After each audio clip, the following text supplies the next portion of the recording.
Are you tired of workouts that leave you feeling drained? Do you want to push your limits without compromising your health? Introducing NPE, the ultimate pre-workout powerhouse. NPE is packed with natural plant-based ingredients that fuel your body and mind. We're talking about sustained energy, enhanced focus, and accelerated recovery. All this while giving your immune system a powerful boost. But NPE doesn't stop there. It also stimulates circulation, enhancing blood flow throughout your body. And it doesn't just improve your workout performance, it also boosts fertility and sexual drive in both men and women. Whether you're a seasoned athlete or just starting your fitness journey, NPE is here to help you reach new heights. Don't settle for sluggish workouts. Unleash your inner athlete with NPE. That's natural performance energy. This is not your ordinary pre-workout supplement. Our clients will tell you NPE also stands for natural power, peak performance, every workout. And we've got to thank God every minute of every day. Good morning, world. It is you guys. You sound real hollow, man.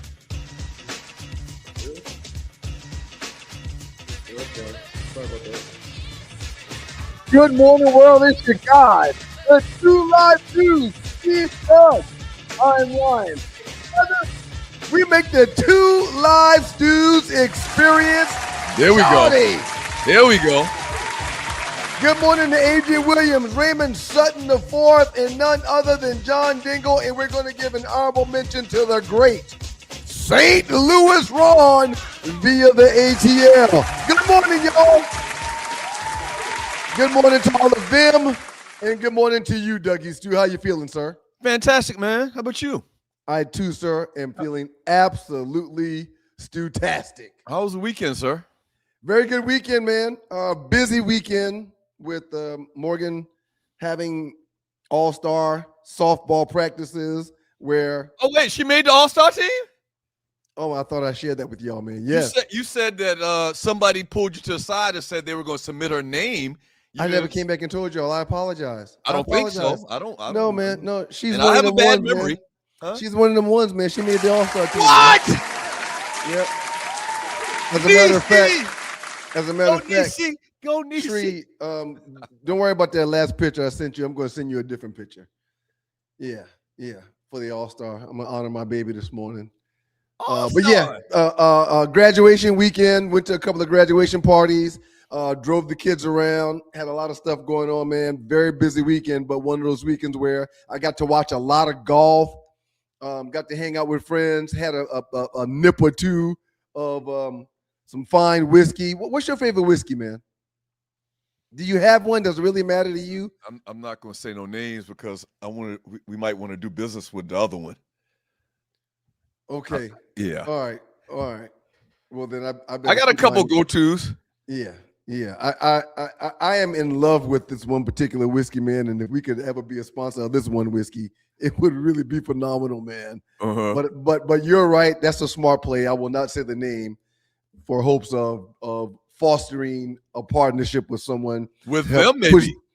With them, yeah, with them. Maybe. But to help push somebody's brand into the future. But a great weekend all in all, man. Poodle.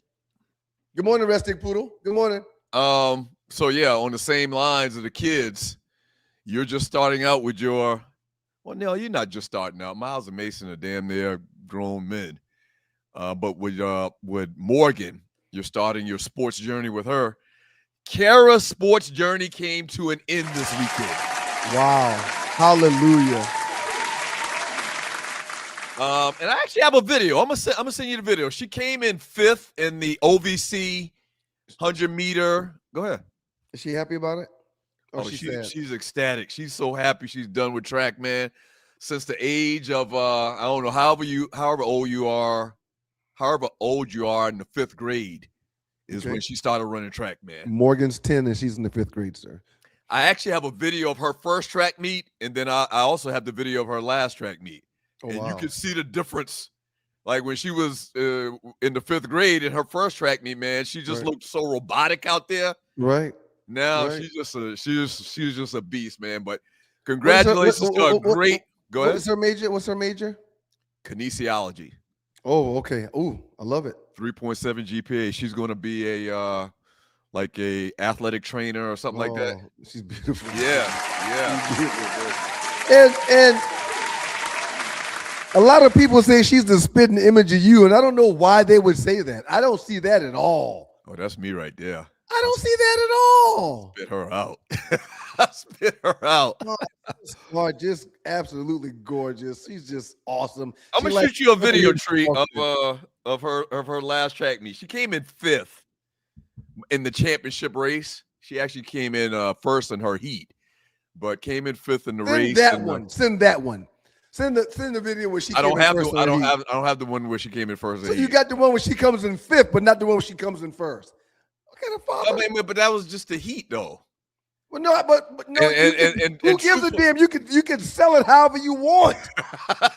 Truthfully, I couldn't find the damn station, man. And so when I got to it, they were literally on the starting line, and I didn't get it. Yeah. So before we continue on, it is the Two Live Stews, Doug Stewart, Ryan Stewart, makeup of those stews. Shouts out to the good people in Detroit, Michigan. WGPR, Hot 107.5 FM HD2 in the D. The Sports Rap Network is in the building.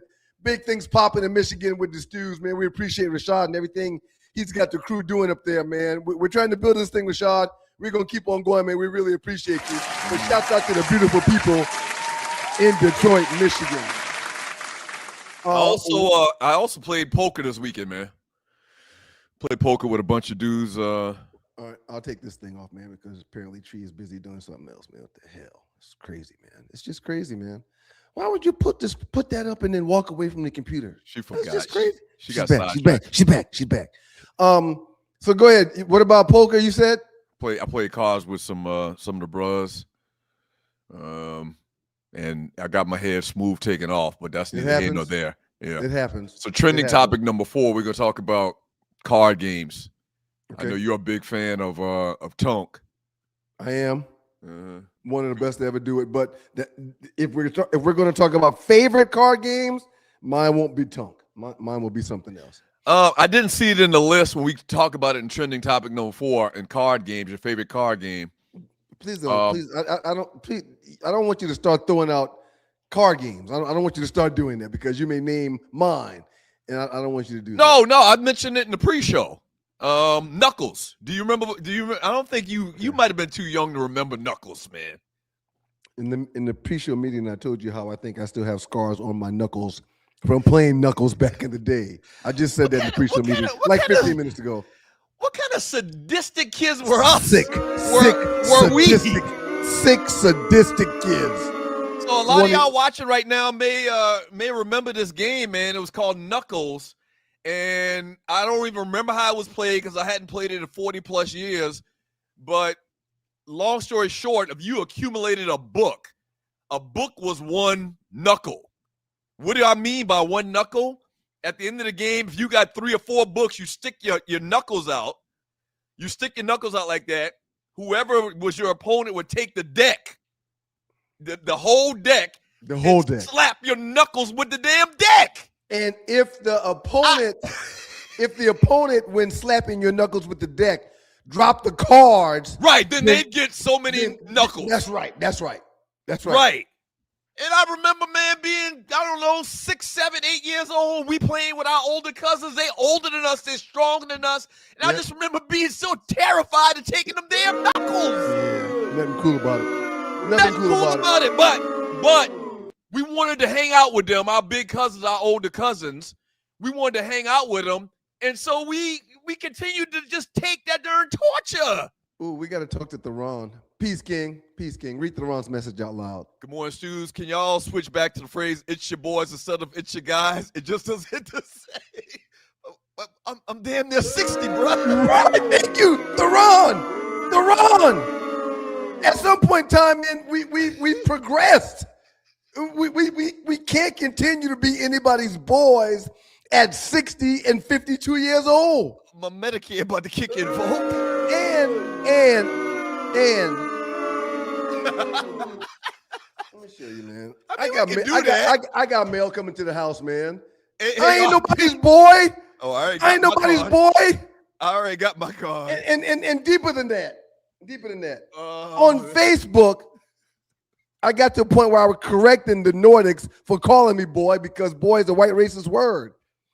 And some of my classmates that were Nordics started hitting me up saying, you boys are doing a good job. And when I'm like, hey, boy's a white racist word, you can't call me boy. You know, I'm a grown man. Two of my classmates was like, well, how come I can't call you boy when you call you and your brother boy to start every show? Well, goddamn it, go ahead and do it then and see what happened. Go ahead and do it. See what happens. Yeah, so that's why we changed it to you guys, Theron. Let me know if you understand. If not, I think you'll eventually get we over were grown at 25 and 30 when we were doing the show. Or 30 and 35 when we were doing the show. The climate in America wasn't what it is now back then. I think even Obama may have been the president, so things were different. Right. You can call me boy when the president's black. Right. We get what you're saying there. Look, man, it's 7-11. It's the Two Live Stews experience. Before we set up today's show, there's one thing I got to talk to you about from the weekend. Okay.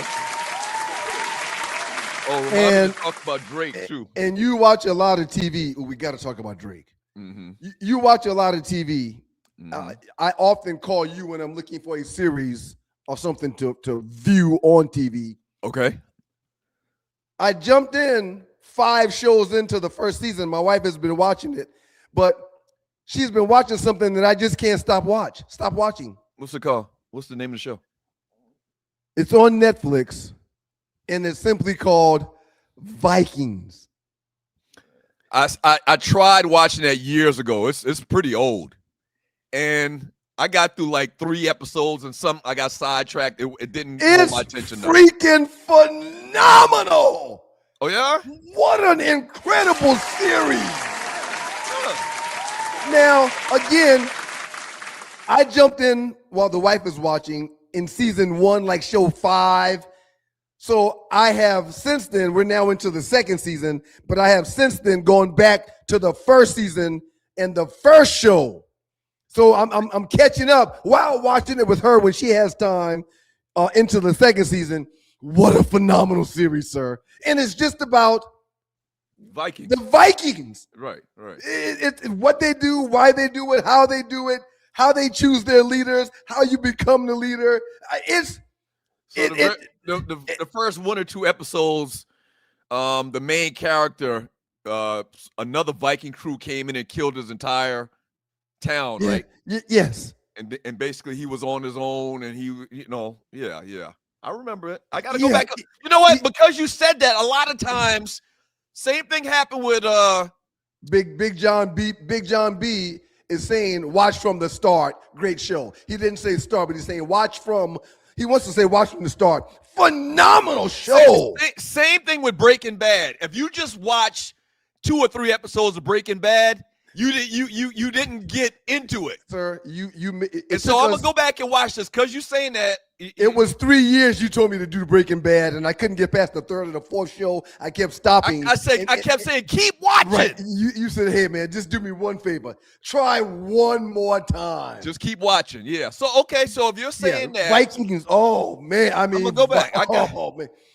Only bad thing is not at any point in time do you ever see a Viking that looks like us. Not ever.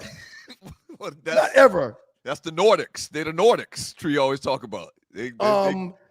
Other than there being a lack of diversity in the show, it's phenomenal. We are a tropical people, said the dude on Boys in the Hood. Was it Boys in the Hood? Yeah, we are tropical people, man. We ain't grow up in no goddamn mountains of Caucasus. Sir, you're really going to enjoy it. Okay, I'm going to start today. Yeah. I've been looking for a series to watch, man. Hey, listen, Arlie Wood coming up later with the Arlie Wood Report. Entertainment news. We got the last 48, the biggest memes in the Two Live Stews Facebook chat group. Today on the show as well, we got trending topics. We're talking some NBA. We're talking Aaron Rodgers. We're talking card games. We're having a lot of fun on today's episode of the Two Live Stews Experience. Do us a favor, like, share, and subscribe. That's very, very important. Please like, share, and subscribe to the show. It's very simple. Just hit the share button. That's really the most important thing you can do today for us. And also, if you'd like to donate to the show, we got to ask this.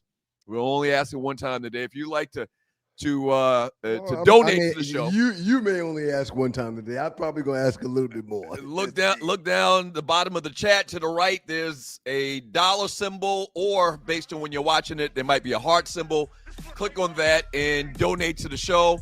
Okay. But the preferred way to donate to the show Cash App. is through Cash App. Yeah. $2 live stews for Cash App directly, or you can scan this QR code Tree is about to put up on the screen. Thought that was the perfect time for the producer to put that up there, but yeah, there we go. She put it up when it's time to move on. But anyway, good morning, Tree. You're on mute. Oh, this is perfect. You should always talk just like that. I don't know how many times I have to share with you that I'm actually doing other things, and I do apologize. I did get up and walk away on the other. You had a brain fart. It happens. Sorry. Now that she's gone. Two Live Stews experience. Doug Stewart, Ryan Stewart, makeup of those stews. Quick question for you, sir, before we talk about what's coming up next. When does a joke become a dad joke? When does a joke become a dad joke? When does a joke become a dad joke? Are you asking me? Are you telling us a joke right now? When does a joke become a dad joke? I don't know, man, but we don't typically do your jokes in the first segment of the show. We got a lot of other stuff. When it becomes apparent. That's just when it becomes apparent. You get it? But seriously, yes. Let's go. You just went rogue on the jokes. You don't tell jokes in the first segment of the show. No, I tell jokes. You went rogue. I kind of tell jokes whenever I choose, man. What do you mean I don't tell jokes first segment of the show? I tell jokes whenever the joke spirit hits me. It's a spirit, you know. You wouldn't understand. Up next in the doghouse with you guys, the Two Live Stews, Doug Stewart, Ryan Stewart, the makeup of those stews. Yet another blowout. As a matter of fact, 2 blowouts this past weekend. And what's coming up next in the world of basketball? Big hugs to the city of Detroit, man. It's gonna be okay. It's gonna be okay. You gotta walk before you run. You gotta crawl before you walk. I mean, they were the number 1 overall seeded team, had the best record this season in the NBA. It's a phenomenal year, but they're young. They're just young, man. That youthfulness really matters when it comes to really trying to win a championship. You need some guys that's been there and done that. You need some guys that's experienced in the art of winning a 7-game series. That's just not learned overnight. A pimp named Joe. I was thinking he was saying bad joke. I was going to say Kevin Hart rules. Have you watched Kevin Hart rules? Did you watch it? I've tried to watch it a couple times, man. I need to complete it because I keep hearing so much about it. That was a money grab. That's what that was. Well, he's doing it yearly now and getting paid to do it, so good for him. Wait, he's done this more than one time? This isn't the first time they've done a Kevin Hart roast? This is not the first time they've done a Kevin Hart roast. It is not. Wow. Yeah. Tree, you can shrug like that. Yeah. Cat Williams was good, but I skipped through everybody else. I saw it. Yeah, this is not a Kevin Hart roast. As a matter of fact, is it a Tom Brady roast? Yeah, I didn't know they did more than. I think when you do one roast, that's like for your that's for your life. I don't think it's proper to do more than one roast. We'll get into it. Let me do some research here on the other side. Yeah, we gotta get out of here, man. Let's go. 20 minutes in, Doug already discussed Ryan. Very disgusting. You just popping out jokes in the first segment. That's totally out of pocket. If you don't go to a break, I got another one real quick. Hurry, Tree. Go to a break. Go to a break, Tree. Hurry, please. A little bit of basketball next in the doghouse with you guys. The Two Live Stews. Y'all keep it locked. Please, Tree. Go to a break. Please, Tree. Go to a break. I got a PSA to all golfers. It's your boy, One Live Stew, Ryan Stewart. Y'all listen up. If you love golf and you love giving back, this one is for you. On August 14th, 2026, that's right, this year, the Safari Sportsman Club is hosting a big charity golf tournament at Crystal Lakes Golf Course. And yes, of course, the Two Live Stews will not just be hosting that tournament. We're playing in that tournament too, shorty. Y'all pull up on your boys. Great course, great people, even better cause. If you want to play, sponsor, or just get the details, hit our guy Gregory Jackson up at 678-761-5937. That's 678-761-5937. Gregory Jackson. Or you can email info@stjameslodge4.org. info@stjameslodge4.org. Lock it in right now. August 14th, we'll see you on the course.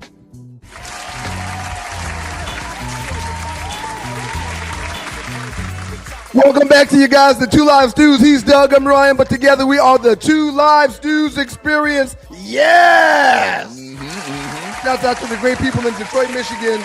WGPR Hot 107.5 FM HD2 in Detroit. We appreciate the Sports Rap Network. Got a lot going on over here this morning, man. Y'all please bear with me. I'm sorry. It's finals week. Miles has 2 today and 2 tomorrow, and he's done with school. Mason has 2 today and 2 tomorrow, and he's done with school. And I got up extra early to make them breakfast. And there's just a lot going on. So I'm present. Yeah, I'm present, but there's a lot going on. They don't know how to cook breakfast for themselves? Yeah, of course they do, but I fix them breakfast in the morning, every morning. I fix their breakfasts. And this morning, because they have finals, typically I'll just make bacon and sausage or some kind of meat and allow them to make their own waffles or have cereal or something. But this morning, it was a la carte, cook to order, because they got tests. I don't want them to be in there hungry. So I fixed. Mason has a breakfast sandwich. Morgan has scrambled egg, sausage, and bacon, and Miles has bacon and a cheese omelet. Everybody had. What do you want this morning? I'm fixing it. We probably would have done, I don't know, maybe a half of a letter grade better if we had a nice wholesome breakfast like that. We had Cap'n Crunch every goddamn morning. We had Cap'n Crunch and Frosted Flakes, the most sugary cereals in the history of cereals we ate every morning, running out the door. You talk about sausages and eggs and grits and whatnot, man. That's beautiful. And then we played so hard at the bus stop. By the time we got to school, we was wild. Oh yeah, man. Red light, green light, 1, 2, 3. You're right. Never mind. I started to say right. Too much. Yeah, a lot. Yeah, we couldn't focus on nothing, man. So shouts out to the nephews and getting a nice wholesome breakfast. Yeah, say a prayer for them, man, that they do well on their. They will. They will. Hey, man. Cavs. Oh yeah, Miles took the pre-SAT also, and made a 1375. No, I told you about the pre-ACT. He took the pre-SAT and made like a 1375. Wow. And it's probably going to be better than that. So is he decided he's going to FAM? It's going to be a black school. He does like FAM, but when this merit scholarship rolls around, it may end up being something else, man. What do you mean? The merit scholarship doesn't work for HBCU? Well, I mean, if one of them Ivies pop up, man, he'll probably do that versus an HBCU. If he wants to go to Ivy, have him go to Morehouse or Howard. Yeah, those are kind of like the Ivy. He's going to get to decide. You chose Newberry and transferred to South Carolina State. I chose Georgia Tech. He's going to get to decide. But really, Newberry chose me because they gave me scholarship money. I didn't choose them, first of all. And you was happy all of 3 days while you were there. Right. That cat called. Listen, we drove there, spent the night one night, helped him unload the next morning, spent the night again, and came back. And before we got home, there wasn't voicemails back then. They had answer machines. And before we got home, when we got in the house and hit play on the machine, it goes, beep. Hey, Mom and Dad, this is Doug. Hey, y'all come back and pick me up from this son of a bitch. That's not true. I'm staying in this shit home. That's not true. Hey, man. Y'all come back and get me right now. Cavs over the Pistons, 125-94, a blowout Game 7 in Detroit. This is one of the mysteries of sports to me that I just don't understand. It's not a mystery at all. How can you get blown out right at home in in the playoffs, in the game final, 7. The final chance you got. Same thing happened to the Hawks. In a game 7, you're the number 1 seed in the playoffs. I don't understand the psychology of how you can get blown out in that scenario. That scenario says you should at least be in the game. Yep. They get blown out by the Cavs. The Hawks get blown out in their series against the New York Knicks. I just don't. I don't understand what's going on, man, with the psychology of these basketball teams this year. Donovan Mitchell drops 21 points. Played a phenomenal game. He is Spider. He is their go-to guy. He is their everything, and he stepped up and showed out. James Harden didn't have particularly his best game, but still dropped 30 points. No, James Harden didn't have 30. No, not 30. That was the other game. That was the overtime game. James Harden had 9 points. You're right. Not one of his. That was game 5. Right. That's not one of his best games. Mitchell goes for 26. Jared Allen goes for 23. They got great presence down there in the paint with Evan Mobley and Allen, 23 and 21 points. What the hell is respectively. And the Cleveland Cavaliers, man, they advanced to the Eastern Conference Finals to take on the New York Knicks. I want to apologize, sir. You're right. Donovan Mitchell only dropped 18. Harden had 23 in this ball game. Okay, this was the one. Donovan Mitchell had 26. Oh, that's the wrong game again.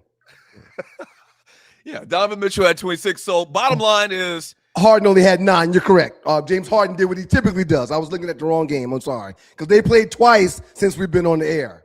My apologies. Exactly. So go ahead, sir. Well, no, what's your thoughts, man? One thing I will say is Harden, when James Harden had it going on for a couple years, sir, he was one of the most electric players I can ever remember in the game of basketball. And it looks like he's going to get his time to shine, man. He's going to get an opportunity to show the world what he can do in these crucial situations. He's had a real torrid history in this scenario in the past, but we'll see what he can do, man. He's a first ballot Hall of Famer. I like James Harden when he had it cooking. Still like it. Even though his beard is Nutsi juice filled, as we talked about the other day. It's interesting to see him get to this stage. Off the top, I think the Knicks are the better team, clearly the better team. Right, but let's not move on to that game yet. There's something I want to say. This is why Cleveland brought James Harden in, because when you've got a spider like they have, he needs help to get them to games like this. And James Harden has shown in games that matter, closeout games, he don't step up to the table just like he did yesterday. Yeah, but he's got a chance to rewrite history, is my point. Well, he's got backup in Spider that can do it when it needs to be done. So he helps Spider get to these crucial games, and when they get to these crucial games where he tends to disappear, Spider will come through like he did this past weekend and drop 26 points. Donovan Mitchell. Where did they get the name Spider from? You know the backstory on that? I think it has something to do with him playing the drums or him being musically inclined and having multiple hands, maybe. Doing you heard multiple for things. real? Yes. Okay. Yes, but I'm not. That's not a fact. I said I think. Okay. All right. I had a conversation with someone about this in the past. Somebody can give us an update on exactly what the deal is with that. You mentioned the Pistons earlier, man. Cade Cunningham, 13 points. That's not enough. I want to apologize to Donovan Mitchell, James Harden, Steph Curry, LeBron James, some of the young talent that play with the Spurs, the kid from UConn that's been balling. I tried to propel Cade Cunningham to the best American-born player in the postseason in the NBA. A week and a half ago, 2 weeks ago, and I'm wrong. I'm dead wrong. He didn't even lead his team in scoring. It was Jenkins with 17 points that led his team in scoring. Cade Cunningham only 13. You're not going to be able to do that in a home game, a game 7, for you to move on to the Eastern Conference Finals. You're not going to be able to step up and just have 13 points and think you can be the man that I've been proclaiming that you were. So he's a great He needs a point guard to help distribute the ball to him. He can't be bringing the ball up the whole damn game and doing all that, which makes him the focus. But I need to walk that back because I was calling him the best American-born player, and clearly he's not. Well, he just had a rough couple of games, but I mean, he's the real deal. I mean, he's just young. He's the real deal. But I said he was the best American-born player, and that's not correct.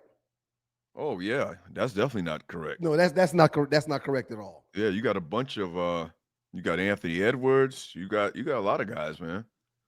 So tough goal for the Pistons. But you know what? I think 2 years ago I heard them mention the stat. 2 years ago they won like 17 games the entire season.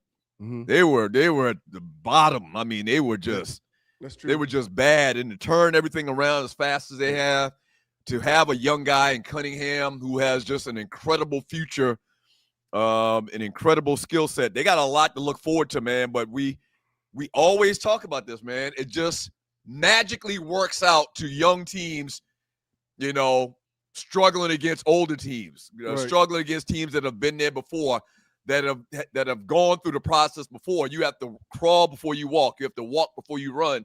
We say that all the time, and it actually absolutely came to fruition this time. Donovan Mitchell, 0 turnovers. James Harden, bad shooting night, but only 1 turnover. So in games that matter like this, you can't give the ball away. No, and they didn't do that. That ultimately is the difference in the game. They held on to the ball, and Detroit didn't do that well. They didn't do that well at all. Let's go back to, I think, 3 nights ago. San Antonio, the Spurs blew out the Minnesota Timberwolves 139-109 to advance to the Western Conference Finals. Rookie sensation Stephon Castle exploded for 32 points, 11 boards, and 6 assists. San Antonio scored 139 points, one of the highest playoff totals in franchise history. Victor Wembanyama just dominated on both ends of the court. Spurs are now headed into a showdown with OKC. So you got OKC taking on the Spurs. You've got Cleveland taking on the New York Knicks. Sir, both vying for the NBA Finals. Before we get to the conference finals, let's chop this game up here real quick. I put a significant number on this game. Mm-hmm. The reason being is because Ant-Man, who's the star of the Minnesota Timberwolves, was literally salivating over the play of Wemby. Mm-hmm. You talking about after the game, post-game. In the post-game pressers, right? He's been talking about how Wemby's just unstoppable. He does things out there that we can't stop it. How good he was. And when the best player on the opposing team that still has life is saying things like that about the team he's competing against, why wouldn't you bet on them? So I did. Mm-hmm. And I won big. Ant-Man will learn, and he wasn't himself this series. 2 sore knees, wearing ice and heat while he's on and off the court, walking around. He wasn't himself and still came to the table and had a pretty good game, leading score for the Timberwolves. But when you are jocking the opponent the way he was jocking the opponent, yeah, put your money on the opponent, and that's what happened in this ball game. Oklahoma City completed a sweep of Los Angeles. I think did we talk about that, or was it on the night where we did the last show and we didn't get a chance to talk about it? It's been so long ago. Yeah, I think we did. I think we did talk about OKC sweeping the Lakers. OKC is now 8-0 in the postseason. SGA is looking more and more like the guy that, and we'll talk about him more a little bit more in a second. Yep. But that's going to be a great series, man. It is. It's going to be a great series. But I think it ultimately comes down to what we talked about for the previous games with Detroit and Cleveland, and the veteranism they had for Cleveland, and the fact that Detroit was young. Same thing I think we could say about this series, man. OKC has been there. They got the 2-time MVP. I think San Antonio, man, is just young. They're talking about Castle contributing a great amount to their success out there in San Antonio. He dropped 32 points in this past game. Yeah, when they eliminated Minnesota, he was the leading scorer. Wemby's the future, but I mean, OKC is like that right now. Chet and Wemby have beef, allegedly. I was reading this morning and last night how they don't like each other. Two bigs that will probably find themselves body on body in this upcoming series. And yes, you're right. Depending on Stephen Castle, a young player, De'Aaron Fox still fairly young. Wemby's in his second year or third year. In his third year, missed the bulk of the second year last year because of the clots, but played in completion this season. Sir, not so fast. I don't think they're young to the point where they're very young. Yes, they are, but you got a 7'5" guy that offensively and defensively controls the floor when he's on the floor. Yeah, anything can happen, right? But if we're talking about the theme like we just talked about with the Pistons, then OKC has already won a championship. They've got the two-time MVP. Go ahead. Okay. Whose coach is better? I don't know. I have no idea. Why? Well, you would say the coach that's got a title is probably better, right? Right, absolutely. That's okay. Another thing for OKC. Who's got the best play on the floor? I think this is something we can debate. It's not. I mean, it's questionable. You can say Wemby, you can say SGA. SGA got 2 MVPs. Wemby don't have 2 MVPs. Wemby's very, very young. Wemby is 7'8" and 142 pounds. And I got into a huge debate last night about who deserved that MVP more, if it was SGA or Wemby. Man, I can argue Wemby. Okay. I can argue Wemby. When we get back from the break. Matter of fact, that's trending topic number 2. Exactly. Hold up till we get back from the break. SGA plays defense, but we'll get into it, but he don't play the defense that Wemby plays. The Spurs got Pop. Pop ain't really coaching though right now. He's just there kind of like he's a consultant. He's like a good luck charm. Right. Yeah, and Pop is in bad shape. He's rehabbing, and apparently Tim Duncan is actually rehabbing with him daily. Mm-hmm. So much love and respect for him. Yeah, we'll get into this congratulatory situation for SGA in the next segment. Yep. I love him. He's a dog, but I don't know, man. I mean, this Wemby guy, I don't know. Well, you know how that works. Also, a guy that hadn't won an MVP before, or when they're super, super young, they kind of get overlooked for those type of accolades because the voters subconsciously feel like he's got more years to play. We're not going to give it to a young guy. We'll give it to a veteran guy. I mean, a lot of that probably comes into play. That's a lot of the politics of the situation. It's definitely politics, man. Y'all keep it locked. Two Live Stews up next. We'll get into this MVP conversation. Mm-hmm. What up, folks? It's your boy Doug Stewart, one half of the world famous Two Live Stews. Now, what I do in my daily life is I work in the financial services industry. In particular, I sell life insurance, okay? I do retirement planning, investing as well, but really I focus on life insurance. You need somebody that you can trust to sell you a life insurance policy, to get you the right life insurance policy.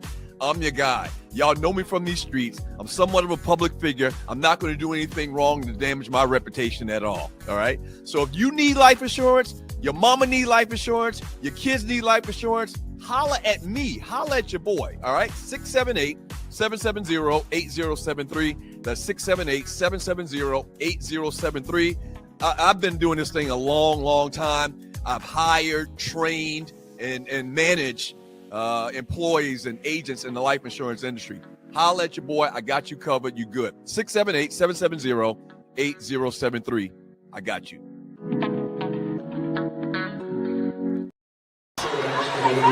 Hoop and harm. Howard to a cutting Miles for the Minnesota Lynx. This is Miles to the rack. Speaking of, get easy buckets, in particular off of their defense when they can. Miles, Wings lead extends to 5. Miles got some space hand. Had 4 assists in the opener. She has a season high 7 already. That's Miles. Miles, beautiful feed. Miles to Howard. Howard got the leg. Welcome back to you guys, the Two Live Stews. He's Doug, I'm Ryan. Together we make the Two Live Stews. in the Two Live Stews experience. Yeah, she can play. Olivia Miles. Olivia Miles, my new favorite WNBA player. Yeah, she can play. Hey, man. No, she can play. She got that old school spirit, right. Magic Johnson, Afro. Yes. Just she got that mojo. Yeah. She looks like a miniature version of Magic Johnson. Show it again, Tree. Yeah. Ooh, look how first step is blazing fast.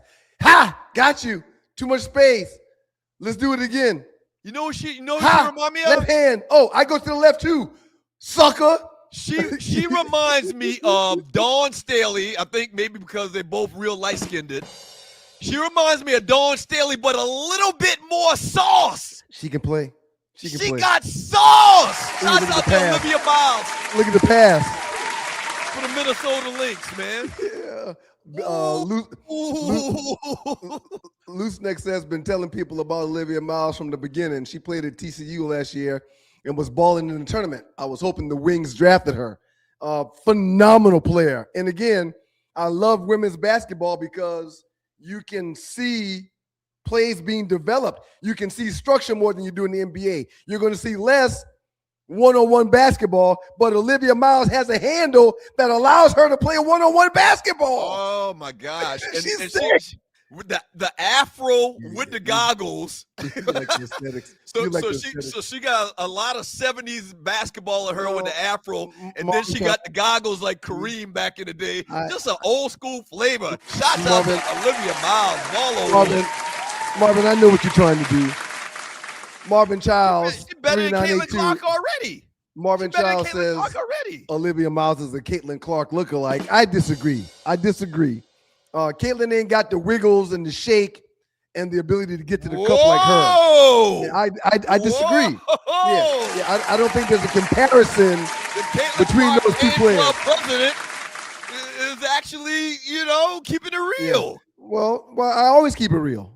No, you don't always keep it real. No, you guys are the ones that shade the truth to try to belittle or denounce Caitlin Clark's greatness. And Olivia Miles' greatness ain't got nothing to do with Caitlin Clark, and they're not similar players at all. I don't want to. If you're new to the show and you're watching the Two Live Stews Experience, Doug Stewart, Ryan Stewart. If you're new to the show, we had an opportunity to really give Olivia Miles the talk that she deserves, and now y'all bringing up some other shit to make it something else. That's ridiculous. We're trying to move on from it.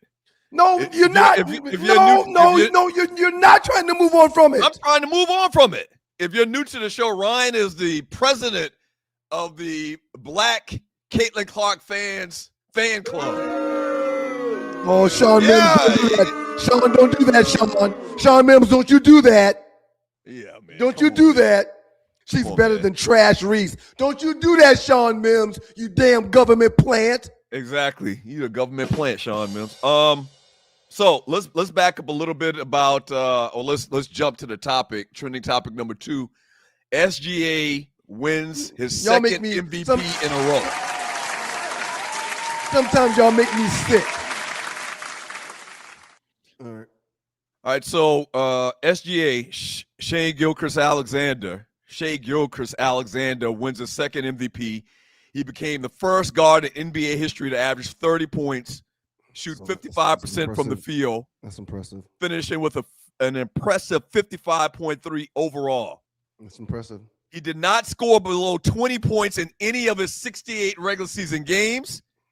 He joined only Wilt Chamberlain. Man, when you start talking about Wilt, still right, because Wilt's accomplishments are just ridiculous. He was a man played amongst boys. He joined only Wilt Chamberlain and Elgin Baylor as the only players to achieve this milestone in a single season. That's not scoring under 20 points in 68 regular season games. His MVP comes during a dominant era for the Thunder. We know that. They locked up an NBA best 64 regular season wins and reached the Western Conference Finals. The 27-year-old superstar, regarded as the league's most clutch player, and he has been clutch. The games where I've watched where it was close at the end, I've seen this guy hit 4 or 5 shots in a row. If they need a game, if it's a tie, or if they're down a point or two at the end of the game, and they put the ball in his hands, he's going to get a shot. He can create space. He can blow by people. He can put the ball in the cup. Let's last little tidbit. Averaging 31 points, 6.6 boards, and 4.3 rebounds. He joins Michael Jordan as the only players in league history to average 35 and 50% shooting in four consecutive seasons. Right. Your thoughts about SGA, sir? And also, I got some very distressing issues I want to talk about in this whole topic of him and these foreign players. He's phenomenal. A buddy of mine was explaining to me why he thinks he'll ultimately be better than Jordan. That's what a buddy was talking about. And I hadn't done the research, but it took Jordan a while to get through the bad boys. Yeah, it took 7 years. Okay, it took Jordan 7 years to get through the bad boys. To win their first championship in Chicago, yeah. People forget that. SGA is not having much resistance early in his career. He's been around for a minute, but he's not having much resistance. He can create his own shot whenever he wants. He can't be stopped. And also, you saw Ant-Man in the last series versus the Spurs have a very difficult time with the double team. Mm-hmm. That's not a problem for SGA. Mm-hmm. If you put two people on him, you're kind of doing yourself a disservice. Okay. So, I argued my buddy down. No, nobody will ever accomplish what Michael has. He's like, well, I kind of think where SGA is in his career now, he may be better than Jordan was when Jordan was 6-7 years in. Okay, so I pulled it up real quick. This is his 1, 2, 3, 4, 5, 6. This is a season. Don't forget. Now he got traded from the Clippers to OKC in his second years. I have that in my notes. How do the Clippers feel? I have that in my notes. How do the Clippers feel? It's written them. Okay, but keep on say what you keep on. Say what you, go ahead. There, Jordan won his first ring in his 7th year. I'm pretty sure of that because we've talked about it before. This is in SGA's 7th year. He won his first ring.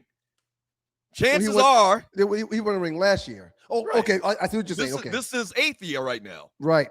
So they're right with each other as far as rings. Okay. Now, I think the differential or the differentiator, if that's the word, I think it is, between him and Jordan, skill set wise, it looks like they're very comparable.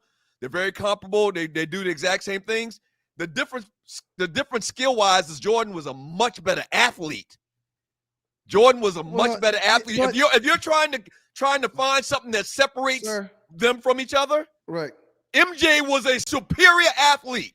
Jump out of the gym. I haven't seen that out of SGA. That's the only thing. The games are very, very similar. They can get their shot. They can dribble the basketball tremendously. They can shoot the J. They can get to the basket. They can dunk on you.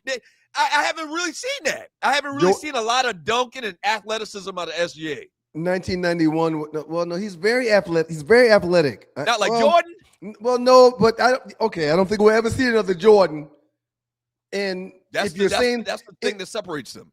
But if you're saying because Jordan hung on the rim the way he did, again, SGA can get to any shot he wants. Yeah, so, no, he's not flying around and hanging off the rim and jumping from the free throw line and dunking like Jordan did. That's the point I'm making. Okay. Stop right there. That's the point I'm making. As Jordan jumped from the free throw line and made dunks in dunk competition at the slam dunk contest. Jordan averaged in 1991, the year the Bulls got past. Let me see. Yeah. The Bulls defeated Los Angeles 4-1 in that finals. The year they got past the Detroit Pistons, the bad boys, in the Eastern Conference Finals. Jordan averaged 31.2 points, 11.4 assists, and 6.6 rebounds per game. Mm-hmm. So he was a tad better number-wise than SGA, but the dude gets off any shot that he wants when he wants. Yeah. For him to say he's better than Jordan, he got to win more than 6 rings. For anybody to say that he's a better, and then I don't even know if you even say that because then You got to factor in Jordan missed 2 years because of baseball or this supposed clandestine suspension or whatever. That's you know they were going to win the rings. You know they were no, going to win you 2 more. You don't know they were going to win the rings because you didn't see them do that because Jordan chose to do something else for whatever the reason may be. Mafia, David Stern, whatever the reason may be, Jordan did something else. Yeah, but to say SGA is you can't put him in the same conversation with Jordan. Raymond Sutton, me and my buddy argued this last night. SGA didn't have to go against the Celtics and the Pistons. Yeah. He also doesn't go against the hand-checking, man-to-man defense and hand fouls. That ain't got nothing to do with SGA, though. Yeah, but we're talking about but you brought up this comparison between Jordan and SGA. What I'm saying is athletically, it's not even close. I have not seen the athletic prowess that Michael Jeffrey Jordan had back in the day. One last thing I want to throw at you, man, is just a quick conversation about what's going on, the state of the NBA today, and all these foreign players. Well, sir, the three finalists for the MVP award this year were all foreigners. It's worse than that, though. SGA, Wemby, and Luka. Not Luka. Joker. Listen, it's worse than that. That's bad itself. I didn't even realize that. Yeah, the three finalists were all foreigners, Euros. The last 5 MVPs are foreigners, man. In a row. Giannis won it 2 years in a row, 2018, 2019, or the 2019-2020 seasons. 2022, Joker. No, let me back up. 18, 19, 21, 23, and 24. So it looks like there was a skip between 19 and 21. I don't know who won it in 20, but 5 of the last 6, let me clear that up. 5 of the last 6 have been won by Joker, Giannis, SGA. Joker, Giannis, SGA have won 5 of the last 6 NBA MVPs. The 2020 season was Giannis. Right. So, but the 2021 season, 20 and 21 season, I'm not showing who won it in 20 and 21. I'll tell you right now. So 5 of the last 6 have been won by foreign players. That's Joker won it in 21, sir. So it's still a Euro. Okay. I'm whatever the stats I'm looking at shows a gap in the 5 years. So I mean, maybe it was the last 5 years. The point is what's going on. Go ahead. You name the American player that's won it. It's been Euros. It's been there's no one in between. You know what might have happened? I think that was a COVID year. I think COVID may have had something to do with it. Maybe they skipped it or something to that degree. The point is that the Euros, foreigners, are dominating in the NBA. A balling. And that's kind of like a sad feeling in my heart. 18-19 Giannis, 19-20 Giannis, 20-21 Joker, 21-22 Joker, 22-23 Embiid. He's not American either. That's 23-24 right. Joker, 24-25 SGA, and now 25-26 SGA. 1, 2, 3, 4, 5, 6, 7. The last 8 MVPs. Damn. The last 8, sir. Yeah, that's terrible, man. That's terrible. And you know what? The NBA probably loves it because they've been talking. There's been some talking about expanding the NBA to maybe even foreign markets. The NFL's got this big push where they're doing all of these. They're doing like 30-something games in foreign countries this year coming up in this coming NFL season. What's your it seems almost like the last American player to win it was 2017, 2018, and the name is James Harden. He won it with the Houston Rockets in the 17-18 season. That's the last American player to get it done. Yeah. So I mean that I don't know, man. It just seems like the end of an era a long ass era, the entire history of the NBA, and the way the game is played over the last decade, almost decade, as you just talked about just now. Sir, it's crazy, man. It's really hurtful. You're seeing incredible size with these MVPs minus SGA, Joker, Embiid, and Giannis. You're seeing incredible size. You're seeing incredible ball handling skills with that incredible size, and you're seeing phenomenal shooting when it comes to Joker and SGA. Giannis isn't a bad shooter, but he takes the ball to the rim and can't get stopped doing that. But yeah, they've got the ball on a string, and they've got size, and they can shoot threes. They can take shots from all over the floor. I can't remember the player. He was one of the teammates of Giannis in Milwaukee, and he's no longer with the team now, and I'll try to find it during the break. But he talked about how Giannis was out of control, man. Doc couldn't control him. He didn't come. He missed practices. He wouldn't show up for meetings. He came late to practices. I never knew that, but this is one of his former teammates saying Giannis basically did what he wanted to do, and Doc didn't enforce any rules or anything against him. Didn't fine him. Didn't sit him out of quarters of games, anything like that, man. Giannis was running amok up there in Milwaukee. They're going to trade him. Made them bring his brother in. I don't know. He didn't mention that part, but that seems like that might be the case. That's part of it. Yeah, his brother's on the roster. His brother ain't bad. His brother's got size, so he's formidable to be a player. But yeah, he's there because of his brother. Wow. America's not hungry enough, settling for being average. Damn. This is our game. This is almost worse than boxers. Not having any American boxing champions, man. It's almost that bad. A little bit later in today's show, I want to get your take and your thoughts on if you think the Lakers have taken LeBron James for granted. I don't want to argue. I don't want to fuss. I don't want to fight. But I just want to – not now. Ollie's coming up next. We'll talk with Ollie and get her entertainment report and her birthdays and see how her weekend was. But eventually, I want to get your take on if the Lakers have taken the king for granted. Only people think that Lakers have taken LeBron for granted is you LeBron sexuals. I've already emailed you the picture tree. Yeah. That's the only people who would even think anything like that is LeBron sexuals. Then I can't wait to share my thoughts with you. Yeah. You're going to give some more LeBron sexual love to LeBron. Up next in the Doghouse with your boys, the Two Live Stews will be blessed to spend some time with Ollie Wood. Don't forget to like, share, subscribe to the show, give the gift of the Two Live Stews, and don't forget to bless the platform with some super chat. We appreciate it.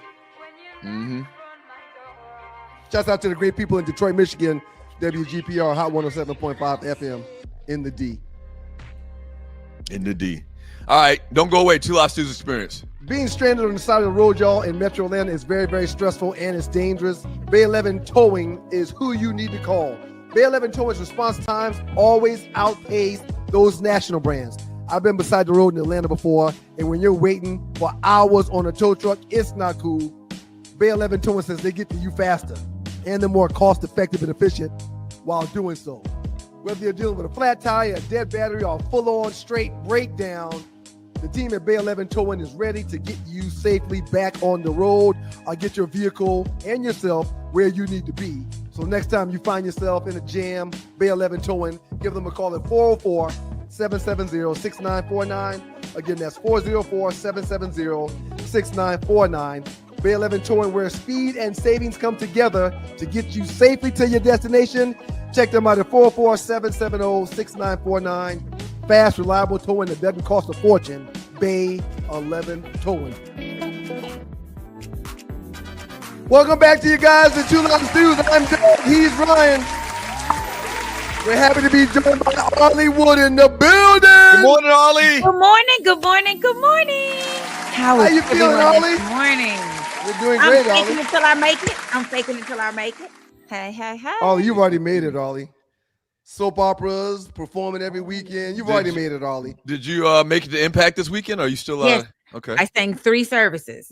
Wow. 8, 10, and 12.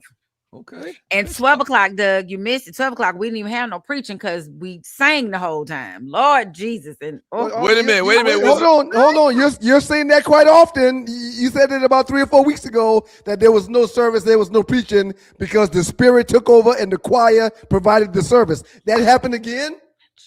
Yeah, I talked about that. Go ahead, Ollie. That was Doug. That wasn't me. I missed that Sunday that happened. So that's what I was going to ask you. Was it the same situation where y'all got the feeling it, the Spirit took over, and there was no preaching to be done? Was praying this time. I don't know if that time at your service he brought everybody, like people want to come to the altar, led on the altar. So yes, it was 12 o'clock, 8 and 10, and that's what I think about. I appreciate that each experience is different. He does not do the same thing, so you almost need to come to 3 services. Well, real quick, and are we talking about Pastor Paul here? Yes, we're talking about your frat brother. Shouts out to the bros. I don't want to be belittling or discouraging when it comes to.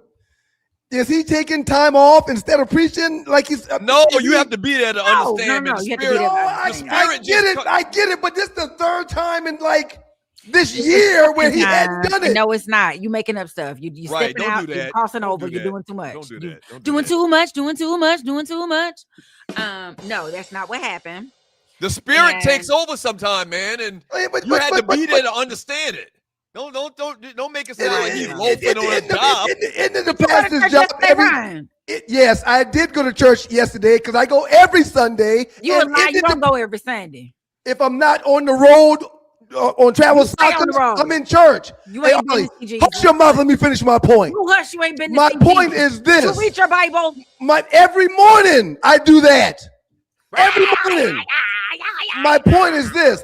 The people come for a word, and Pastor Paul, so far this year, has had like 4 or 5 services where he didn't give a word. And you exaggerate a lot. That's not true. He preached this. Ryan, guess what? You can go on and say he preached this whole year. He right. That's what he gonna say next. They're putting his feet up, and he is smoking a cigarette while we all praise God. All right. That's going to say that. Okay.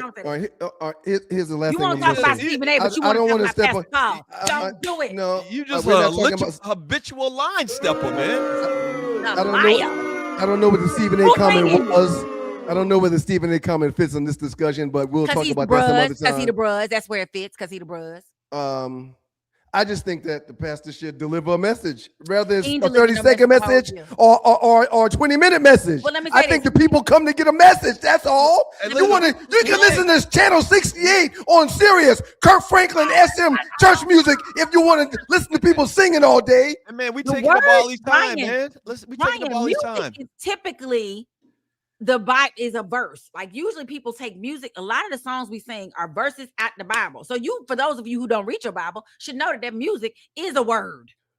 Child. Thank you, Ollie. But he also delivered a small word to go with it in the Okay, well, y'all didn't say that. So then y'all lied. Y'all wasted my last 3 minutes. What's wrong with you, man? He didn't take his medicine. Go take a break and go get your medicine. You take medicine, man? I don't take any pills. I don't do that. You need to pop something. You do this a lot, man. Come on, let's go, please. Gummies. Anyway, y'all. We done took 10 minutes of Ollie time arguing about something that you don't even understand. You weren't even there. If the pastor just reads a Bible verse, I think he should do that. That's all. That's all I'm saying. I love Pastor Paul. Any of my bros. There go my church right there. I'm gonna have to be like, what's the lady out in California? Reclaiming my time. Reclaiming my time. Right. I love y'all so much. Ain't he the Iowa bros? Where's he from? Yes, Pastor Paul. Iowa. He plays Iowa. He's from Chicago. You know who else is the Iowa bros, Doug? Thibodeau. Did he pledge at Iowa? I think it's Iowa. Yes. And you know who else is the Iowa bros? Isn't Jink the Iowa bros? Yeah, Iowa State. Oh, they're the same chapter. Not Iowa. Not Iowa State. Okay. Like a Division II Iowa school. I'm sorry. Jink is Northern Iowa. Northern Iowa. Okay. So different chapter, but okay. All right. So Ollie, I apologize. Please do your thing. I apologize, Ollie. Good morning, Detroit. Good morning, Stews and Sweats. Nation, whatever we call ourselves, we wish you a good morning. It's your girl, Arlie Michelle, with the Two Live Stews experience for the Arleywood Report. That isn't always a report. It's a good meeting with the guys. So awesome. Kind of what happens at church is kind of what happens with Ollie's report a lot of times. We get talking, the Spirit moves us to talk about that, and Arlie time is cut short, but She doesn't complain. It's the same thing. Because the spirit moved, and we got to spirit moves time together. Yes. But we still get to experience her, even if she doesn't give her full report, because she is talking. If the quiet, let's not. I'm sorry. I apologize. He comes up there. He had a whole prayer. No, it's okay, Ollie. Y'all brought this back up. I moved on. Y'all brought it back up. Okay, yeah, we won't bring it back up no more. So we have birthdays. Happy birthday to you. Happy birthday to you. Happy birthday. Happy birthday. So first of all, today is the 18th of May. We wish Reggie Jackson celebrating 80 years. Man. Reggie Jackson. You should have a picture of Reggie Jackson. Wow. I know. Watch our fast tree finds when it posted up there. My all-time favorite baseball player, the Reggie Bar. 3 home runs in the World Series. What's his nickname? Mr. October. Nobody did it better in October, baby. That's when baseball matters. You trying to quiz me on my favorite baseball player? No, not at all. I think he's got one of the dopest names in sports. All right. I didn't know that was his name. Thank you for that. Nephew Tommy, the comedian, and he's on another station. Is 59 today. Robert Ginyard. I bet y'all don't know who that is.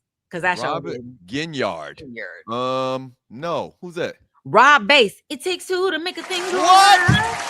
Yes. It takes two to make a thing. So Ginyard and Gilliard are definitely South Carolina surnames. So he probably got people from South Cackalack. I'm pretty sure he probably everybody does. Yeah. I mean, the whole world does. Vince Young is 43 today. Michael Tate, who is a 4-time Grammy-winning band gospel member of the band DC Talk, is 60 today. Yesterday would have been my wedding anniversary. Shout out to all the people that's married and not no more. Shout out to y'all. But damn, Ollie. Good for you, Hollywood. Good for you. I tried to send my ex-husband a gift. I've never done it, but then somebody said, I don't think his wife would appreciate that. I was like, I don't get her. What she gonna do? She come see me? Are y'all cool? Are you and the new wife cool? No. Wow. No. Not because I didn't want to be. What is this guy doing? He's silly. He's on drugs. My ex just decided that I have such a big personality and she does not, that she has issue with me. I don't care, girl. I had to get with it or not. I don't care. Ollie. I tried to play nice in the sandbox because she was going to be around my child, but she didn't want to play nice in the sandbox. She said she didn't like the way I taught him. I said, come over here and get some yourself. Anyway. But I'm very nice to my child. We should probably move on from this, Ollie. You sound like somebody back in the 70s knocked this battery off my shoulder. Damn. You bad? Go around hitting your shoulder on like that. No, I didn't want to fight her. I wanted to get along well. I believe in that union of people. While we are not friends, I invite her to stuff. I think she should come. While she does not show, that is not my fault. I just want to make that clear. Wow. Anyway, Candy Burris turned 50 yesterday. Taj Mowry turned 40. Oh, shouts out to Candy. Happy birthday to her. Candy Coated Night. Atlanta's own. Yes, ATL shoulder. She went to Tri-Cities High School. Sugar Ray Leonard turned 70. Wow. Happy birthday, Sugar Ray. Sugar Ray might be either my second or third favorite boxer of all time. Number one is Mike Tyson, and it's a tie between Sugar Ray and Roy Jones Jr. probably for number 2. So no Muhammad? No Muhammad? Well, Muhammad was going out when I was of age to watch him. Okay. And he was getting beat up a lot, and CTE seemed like it was setting in. So I don't have the greatest memories of Muhammad Ali like from the early 70s and late 60s, and I just don't. So my guys are Sugar Ray, Roy Jones, and Tyson. And we were blessed. I mean, blessed beyond measure to ultimately fly to Vegas more than 10, 12 times to see Roy Jones, Mayweather, and Mike Tyson. And Tyson. Right? Yeah, so we saw 3 of our favorites multiple times on HBO's dime. So shouts out to HBO. I was very upset when I went to my first boxing match in Vegas. I was cute too. Oh, I was cute. They thought I was a celebrity. And in the 3rd round, Roy Jones Jr. got this. Ollie, you are a celebrity. You're on Beyond the Gates. Come on, CBS. And you was in commercials and movies before that. So yeah, you a star, Ollie. Well, I'm not a household name yet, but my goal is to be a positive international household name. That's what I say. But yes, I got to see Roy Jones Jr. get knocked out. He did not box. I don't know what he was doing. Too busy singing and rapping. Boy, you was that Tarver? Was that Tarver, Doug? When he got knocked out? We were there. We were there. Yeah, we were there. Cute white outfit. I was cute. Y'all don't need to see me. Yes, but Sugar Ray Leonard, I remember him. Sugar Ray, he was sweet. He was so handsome, such a handsome fella. Karuchi Tran turns 38. How y'all think Dion celebrated? What y'all think Dion did? Nothing.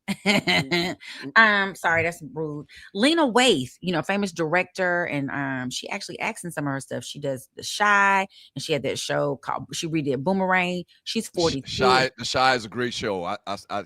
I'm a couple seasons behind, but phenomenal show.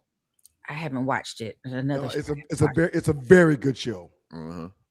Do y'all know who Frank Eugene? I'm gonna go. Bet you didn't know this, Ryan and Doug. Y'all know Hill Harper, who went to school with Obama. Yes. Y'all know what his real name is? Hill Harper? No, I didn't know this either. What's his real name? Frank Eugene. What? Frank Eugene Harper. Where the hell did Hill Harper come from? He said he named it after his ancestor. So maybe his mama's maiden name is Hill, and he just named himself Hill Harper. What's a ancestor? Ancestors. Oh, okay, ancestor. I'm sounding real saucy this morning, so my came out wrong. He came in here with an attitude, but it's all good. We love it. Hey, no, you try to talk about Jesus and my pastor. Your attitude is fine, Ollie. Go ahead. No, I mean, you trying to talk about my pastor, and I'm coming for you if you talk came about in here pretty much attacking me. It's not my pastor that didn't preach. It's your pastor. Everybody attacks you. Come on, Ollie. Let's pastor didn't preach either. My pastor did preach. He didn't. He didn't talk about nothing. It's a she. My pastor's a she. I know she ain't talk about nothing. No lady in no pulpit. What? What? No, you didn't.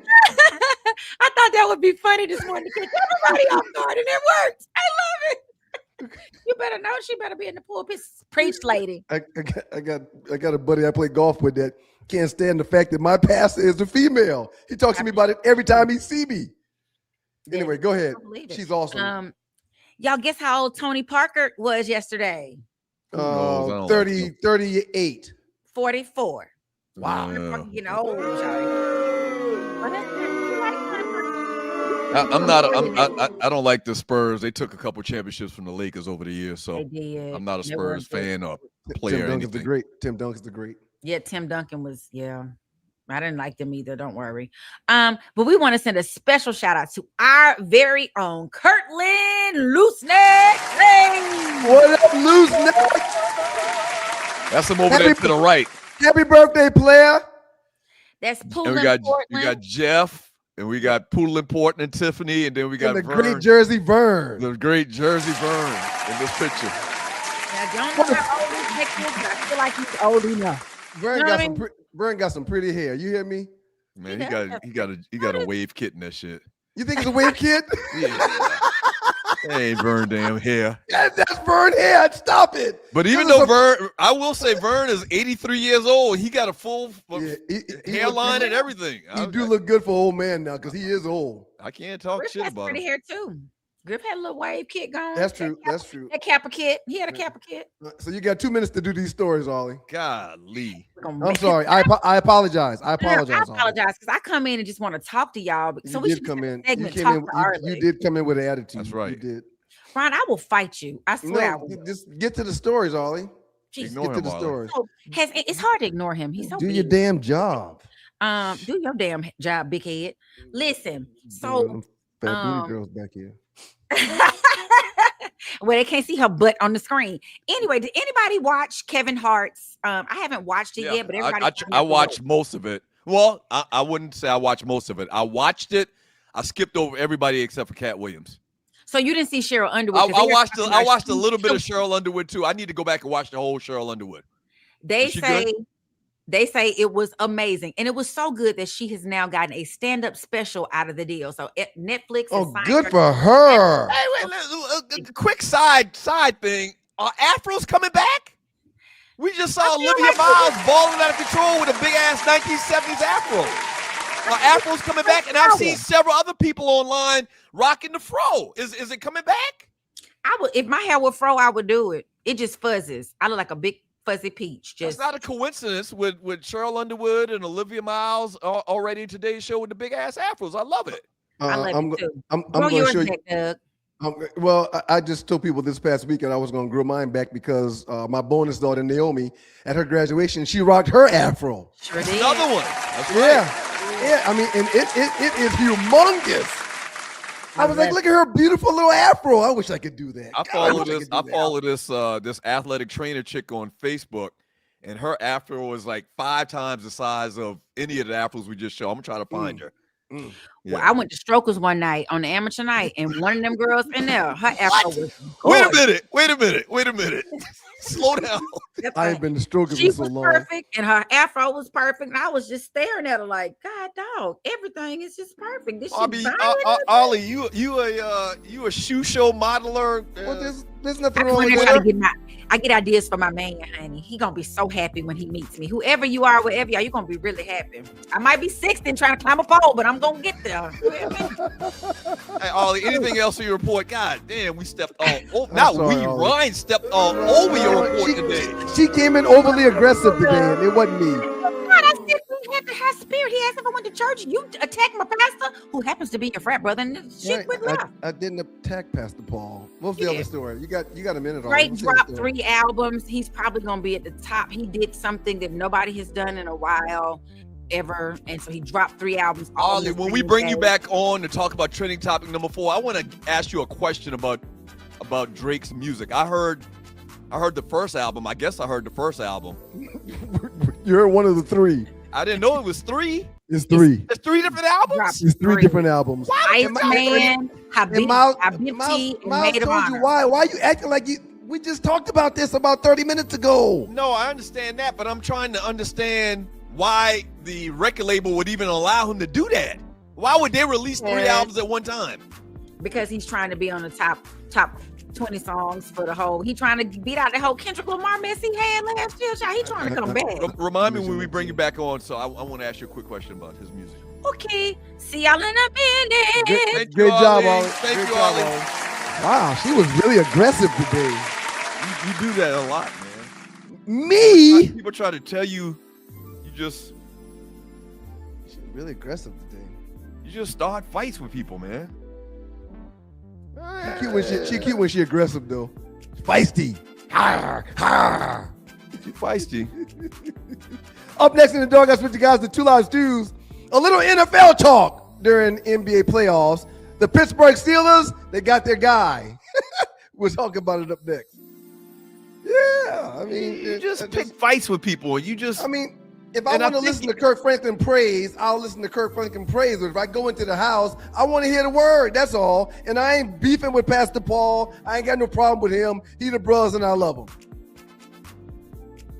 But if I can stay in the car, I can at least save my tithe, save my offering. Doesn't sound like that a lot of times. It doesn't come across like that is what I'm trying to tell you as your big bubba. I would never tell you anything wrong. Well, I don't know. That was you just went at her like a pit bull. I apologized. For no reason. I apologized. And then you always apologize after the fact. Just don't do it from the beginning. You don't have to apologize later. It doesn't work like that sometimes. Shouts out to the good people in Detroit, Michigan, WGPR. What's going on with that one long gray hair at the bottom of your chin? It is what it is. So he's just totally repelling the Beijing? I don't use any Beijing, man. I let them express themselves. Like we are going to express ourselves when people book the stews. Larry Brown, 404-895-9395. Repasses, funerals, open mic nights, bar mitzvahs. Yes, bar mitzvahs. Yes. Yeah. I would learn more about the culture before getting booked for one. But if I get booked for one, I'll damn sure come do it. Anyway, book the stews. 404-895-9395. Call our guy Larry Brown. Email him sme.larrybrown@gmail.com. Tailgates, strip clubs, scripper clubs. We do it all.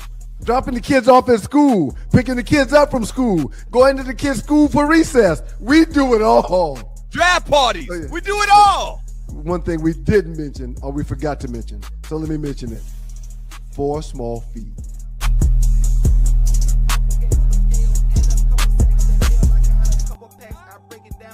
Welcome back to you guys, the Two Live Stews.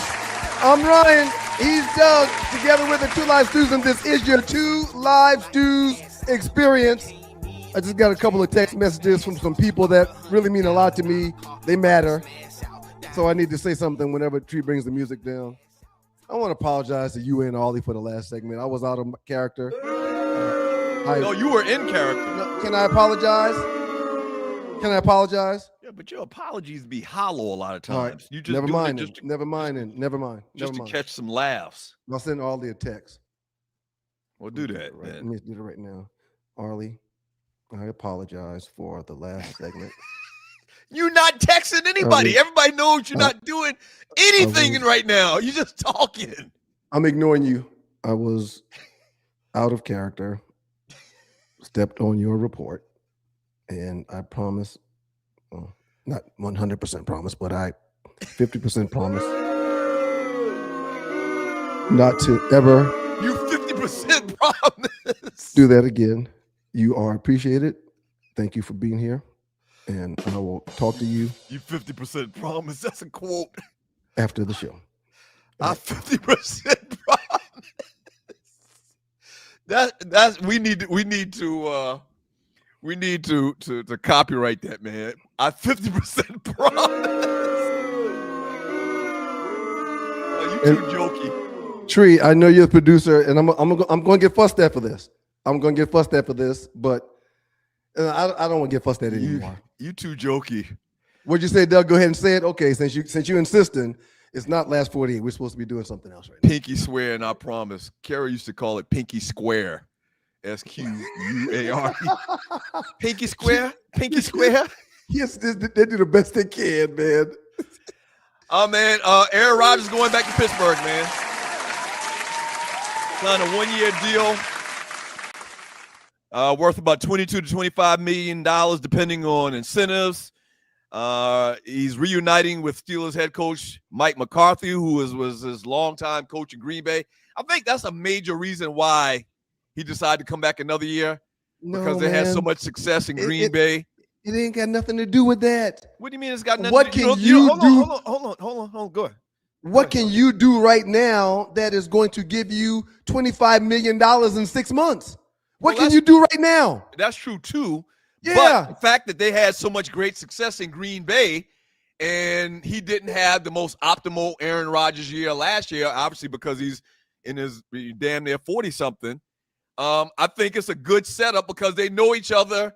McCarthy knows what works well with him, the plays that he likes running, the plays that he likes calling. Yeah, I think that's good synergy. Sir, one of the reasons why McCarthy left Green Bay was because of the beef that he was having with Aaron Rodgers. They didn't agree. Aaron Rodgers was openly being defiant and questioning things that McCarthy wanted to do on the sideline. And the Packers at the time was like, okay, hey, man, you can't. So yeah, they wanted to move on from him. Yeah. I get what Pittsburgh is doing. I don't like how it seems and feels like Aaron Rodgers is holding the Pittsburgh Steelers hostage. I think that the Pittsburgh Steelers could have had a much better or more relevant quarterback within the last 2 seasons to have to go back and pay this 40-plus-year-old man $25 million to be their quarterback, even though I do think he's better than what else they've got on their bench. Hold on. I was about to say that, man. Do you realize that he had a pretty good year last year? He threw for 3,300 yards, 24 touchdown passes, and 7 interceptions. Right. They made it to the playoffs.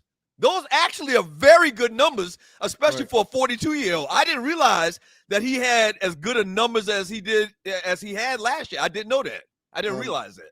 Those numbers put him overall 25th to 26th in the league last year. No, man. I don't think so, man. You think 3,300 yards is not nothing to sneeze at. All right. 24 touchdowns and 7 interceptions is not a bad ratio as far as touchdowns and interceptions. He's 42 years old.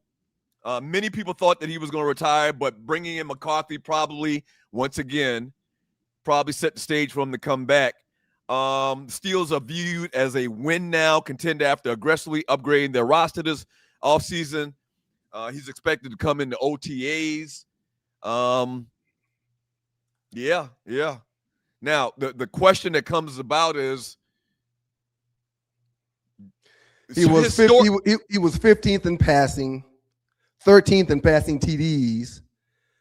His quarterback rating was 23rd, and of course, the only 7 interceptions was really, really good. So overall, he wasn't an MVP type player, but he still was viewed as one of the best options that the Steelers could have at the position. And you know what? He probably can make the argument that the players around me weren't that great. I would have had better numbers if I had better players around me. Right. I agree with that. A better running back. Metcalf didn't, Right. Yeah, I mean. They're paying Metcalf a mint, and he missed a couple games and didn't show to be the guy that Aaron Rodgers needed. I get them wanting him. Yes, he's a Hall of Fame quarterback that will go into the Hall the minute he retires after the 5-year waiting period. But it just seems like, they didn't. Here we are almost in June, and they're just realizing that, okay, Aaron Rodgers is going to sign with us. He held them hostage again this year. They probably had assurance from his agent or something that he was going to come back. He just didn't announce it yet. Here's another conversation, though, about this. Historically, quarterbacks at this age that move to a new team don't do well at all. There's a couple of exceptions, though. Brett Favre went from the Jets. He went to the Jets. Then he went to the Minnesota Vikings.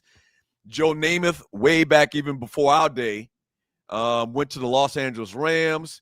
Joe Montana went to the Kansas City Chiefs. They made it to an AFC Championship, but they didn't, make it to the Super Bowl. Johnny Unitas went to the San Diego Chargers. Aaron Rodgers, we're talking about from the Jets to Pittsburgh. Russell Wilson to several teams, Denver in particular. Kurt Warner went to Arizona. Giants last season for Russell also. Kurt Warner went to Arizona and took them to a Super Bowl. They lost. So that turned out pretty good. Peyton Manning went to the Broncos. They won a Super Bowl.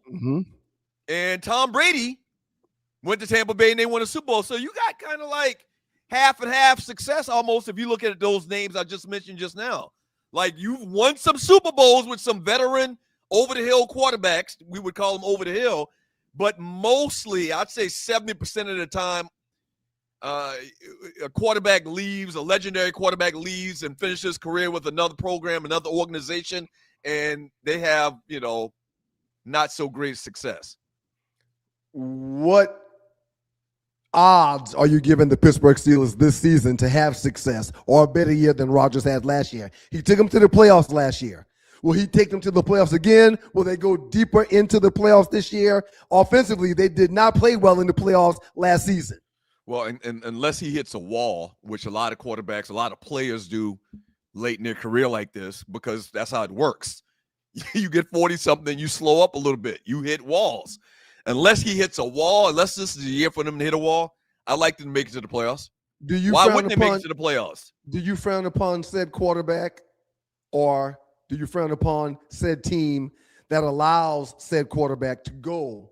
Montana, all the names you mentioned, Kurt Warner, Tom Brady. I mean, these names are great names. These names are the faces of a franchise for a decade or more. And they finished their last year or two wearing somebody else's uniform. Does that make any sense? You got to move on, just like what we're about to do with LeBron. You got to move on. You can't depend on a 40-year-old guy in sports. You just can't do that. Since you mentioned LeBron, can we talk about that real quick? Real quick. In the past few days, there's been conversations on Sports Talk Radio. Tree says, "Oh God, here comes LeBron, love and lust." About the Lakers and how they may have taken LeBron James for granted. So we're done with the football, evidently. Well, no, but you just mentioned LeBron. You did, not me. You brought that up. But since you brought it up, and in the last segment, I said I wanted to ask you that. It seems like the perfect time to do that. We don't have to be done with the football. Oh yeah, but roll it out, man. All right. Do you think the Lakers, your team, took LeBron James for granted? No. He's been there 8 years. He's won a title. Y'all didn't even make it to the playoffs 5 years before he got there. He gets there, takes y'all to a title, keeps y'all in the playoffs, keeps y'all building pack with people. I will say this, if you're in the GOAT conversation, you should win more than one title in 8 years. But there's people that's in the GOAT conversation that hadn't won any titles. No, that's not true. That's not true. The only people in the GOAT conversation are LeBron, Jordan. That's it. Maybe not a GOAT, but Barkley is looked at as a great. Dominique Wilkins is looked at as a great. Want me to repeat it again?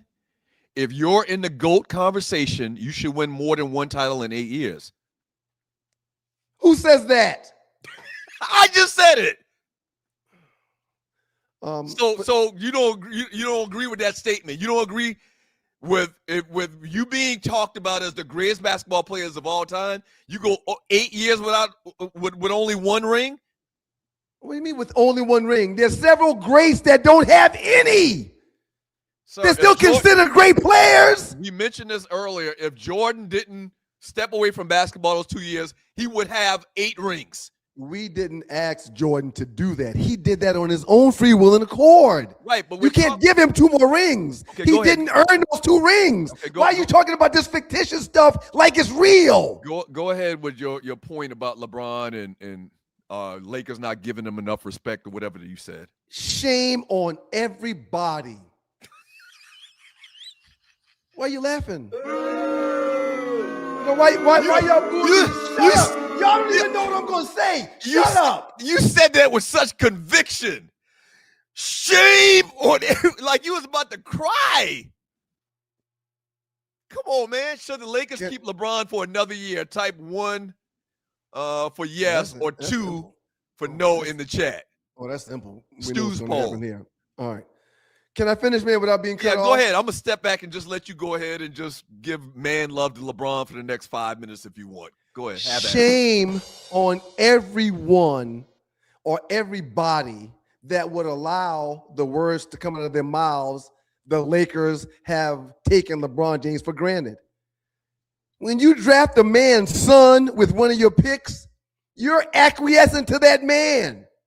Anthony Davis being there, you acquiesced to that man. Several other young talent that was there prior to him getting there that he ran out of town before he came.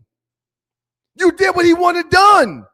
So no, wait a minute, the Lakers have not taken LeBron James for granted. As a matter of fact, they bent over backwards to acquiesce to LeBron James. Wow. But the hate for LeBron is so deep that it's just the next level of what could be said to bring him down a few notches. Shame on those people, man. The Lakers have gone above and beyond to make sure that the king was happy the last 8 years while he's been in LA. Wow, what a turn of events. Remember Scooby-Doo?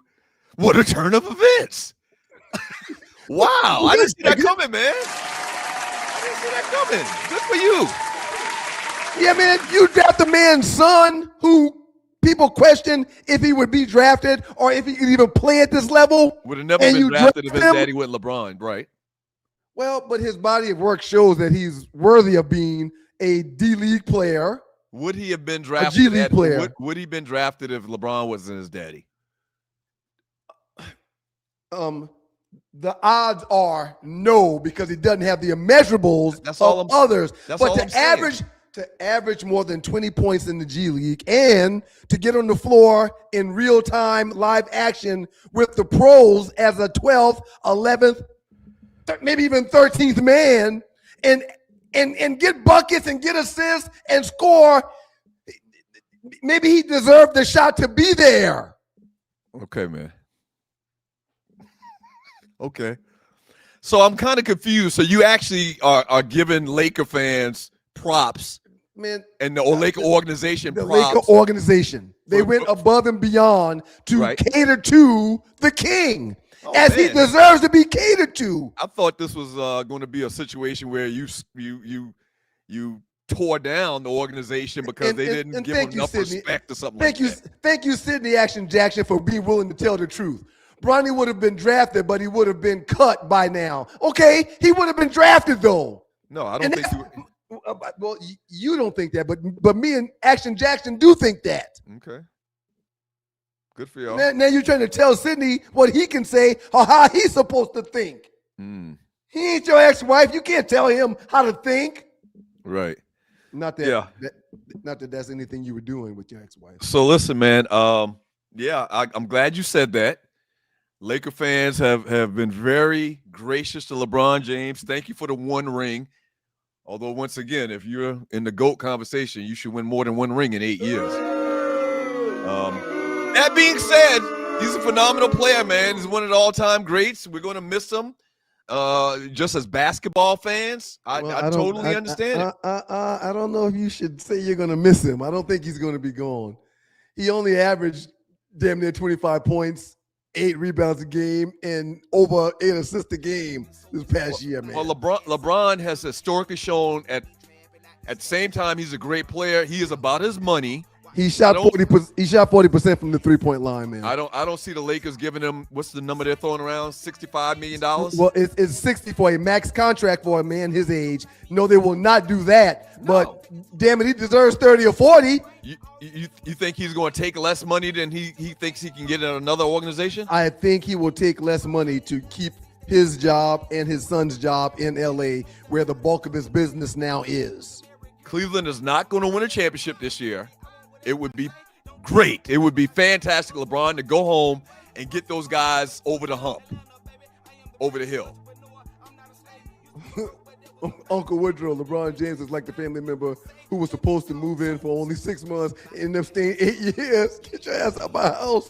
Right. Have you ever had to kick anybody out of a house, man? I've had to do it 2 or 3 times, man. No.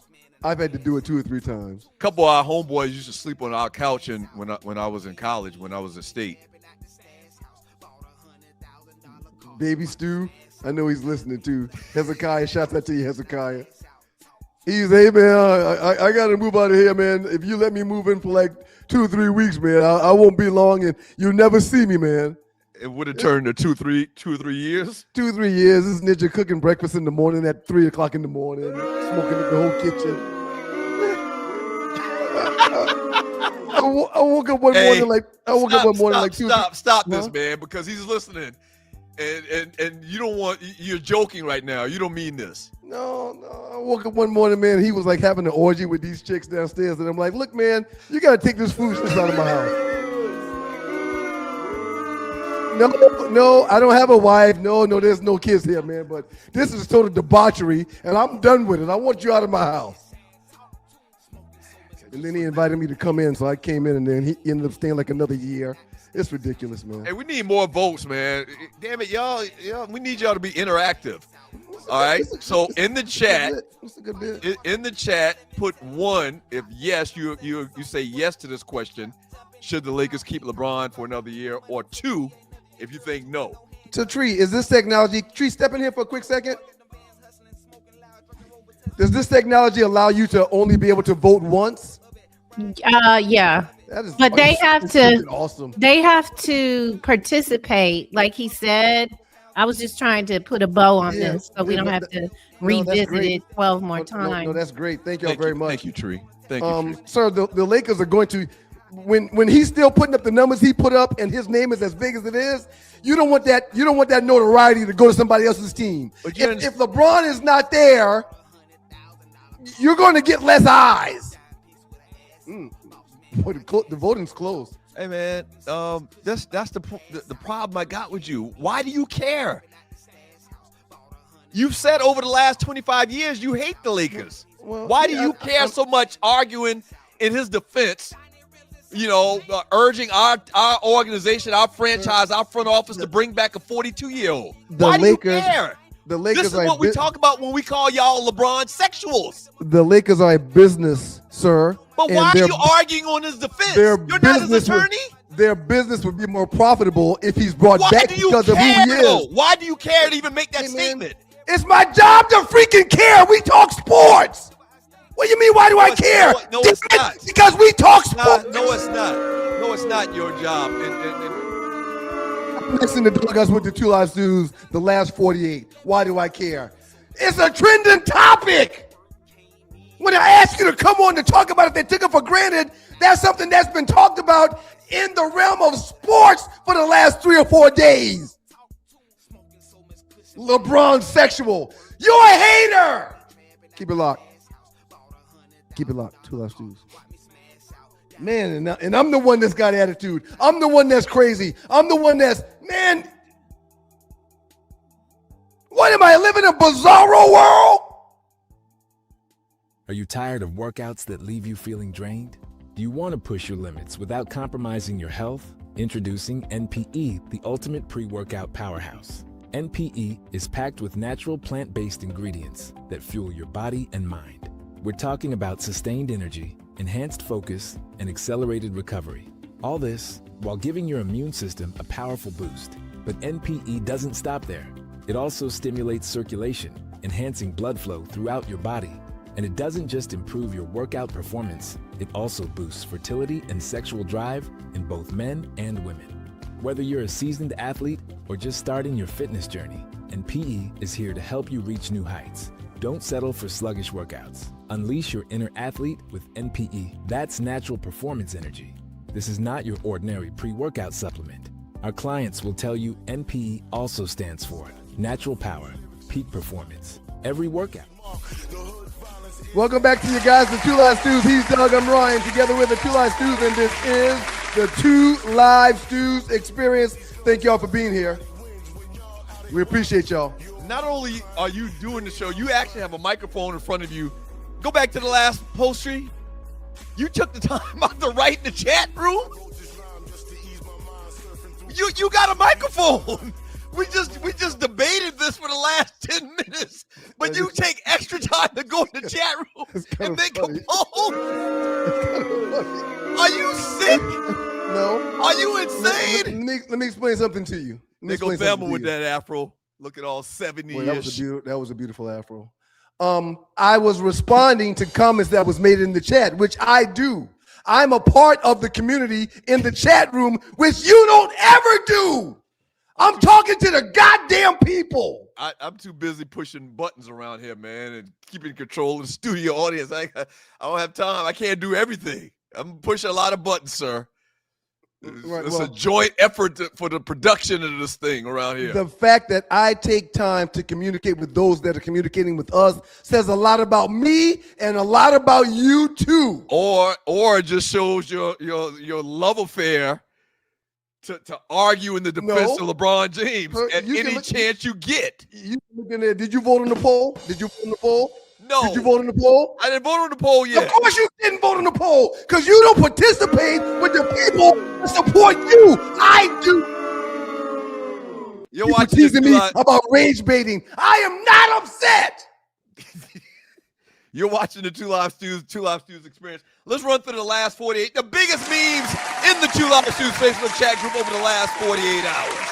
Thank you, Tiffany Poodle in Portland. We appreciate you. I'm in here in this chat with you, Tiffany. I'm reading your messages, and I'll often respond to your messages too. Tiffany, thank you for being here. I care. So that 147, that number isn't accurate too. But we've learned to overlook the numbers, and y'all should do the same. But Tiffany is right. Please share, and subscribe the show, please. We can at least see 147 people. Tight but work, it's way more than that. Different platforms, Facebook and YouTube. See what I'm doing? Tight Work just gave us super chat, and I took a second to say thank you. Why? Because I'm in the chat with the people and talking to your ass. Cuzzo, you see who posted? Peace, John. That's Hollywood. Hollywood in the building. Doug growing a beard. Yeah, it is kind of funny, isn't it, John? Top 10 undrafted athletes in sports history. A very, very good list right here. Shouts out to Rel Scott, who had the best career. So if you're just listening on WGPR 107.5 in the D. Can we try not to post something from Rel for at least the next 4 weeks? Why? How about that? That man is giving a lot of input to the show. He is, and you're appreciated, Rel. Go ahead. It is good. If it weren't a good, I agree. Talking point, we wouldn't include it. I'm not just putting these up here because of Rel, because that's our folk. No. Your fault. All right, so number 10, Wes Welker. Number 9, John Randall. Number 8, Adam Vinatieri.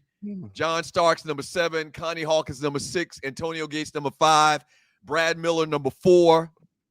Why the hell they got Brad Miller in this damn? Right. Thank you. Okay, thank you. Let me keep reading. Go ahead and finish. Number 3, Ben Wallace.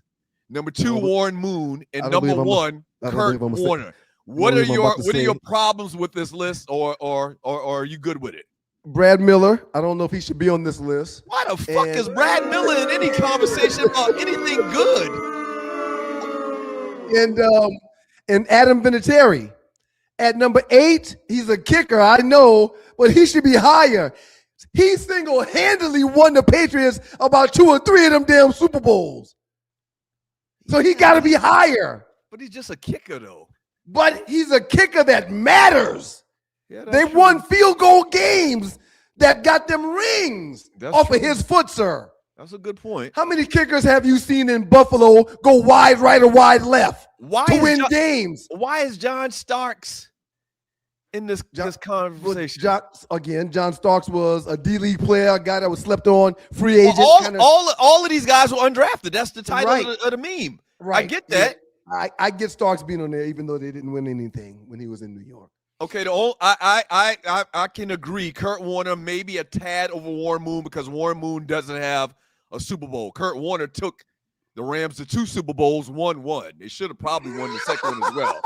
Raymond Sutton, Brad Miller for ducking Shaq's punch. Big congratulations to who did this? Who put this together? Was it some talk show? Okay, it doesn't say. Be careful because maybe Rel put it together himself trying to get some more play. I think John Randall should be. I think John Randall should be higher. John Randall went to the Hall of Fame as a defensive tackle. I played against the great John Randall twice a year for like 2 or 3 years when he was in Minnesota and I was in Detroit. Animal, crazy beast. And I think Antonio Gates should be high too. He's in the Hall of Fame too. Guy played basketball in college. Played no football in college. No football. I would put Gates a little bit higher. I would put Randall a little bit higher. I'm okay with Warner being number 1. Warren Moon, if he had won a Super Bowl, he would easily be number 1. Any reason why you are stepping over Wes Welker? Didn't say anything about him? Wes Welker? Damn Wes Welker. He's the reason why they got like 6 titles, though. He's one of the reasons why. Right. He was a very instrumental player in their success, man. Oh, I think they got him right where he deserved to be, number 10. No, I'm serious. Anybody not on this list that should be? Shouts out to Ben Wallace, HBCU product. I think he went to Virginia Union or something like that. Sounds right. And what's that? The CIAA. Are they CIAA? I'm not sure right now. So shouts out to Ben Wallace, HBCU's finest. All right, that was a good one. Next one, Tree. And you're watching Two Live Stu's Experience. Doug Stewart, Ryan Stewart. Oh, man. Unless a real owner that will spend money on the team buys the Braves, Acuna won't be here much longer after the season because his agent is definitely going to ask for at least $40 million a year. He's not doing a discount deal again. So you got Angel Reese for the Atlanta Dream, Ronald Acuna Jr., outfielder for the Atlanta Braves, who's been nicked up a little bit this year, more than normal. He's been nicked up really for the last couple of years. But phenomenal player. Bijan Robinson at tailback, and then Jalen Johnson on a nice, really, really young roster for the Atlanta Hawks. Atlanta sports got a lot to look forward to, man. They really do. They got a lot to look forward to.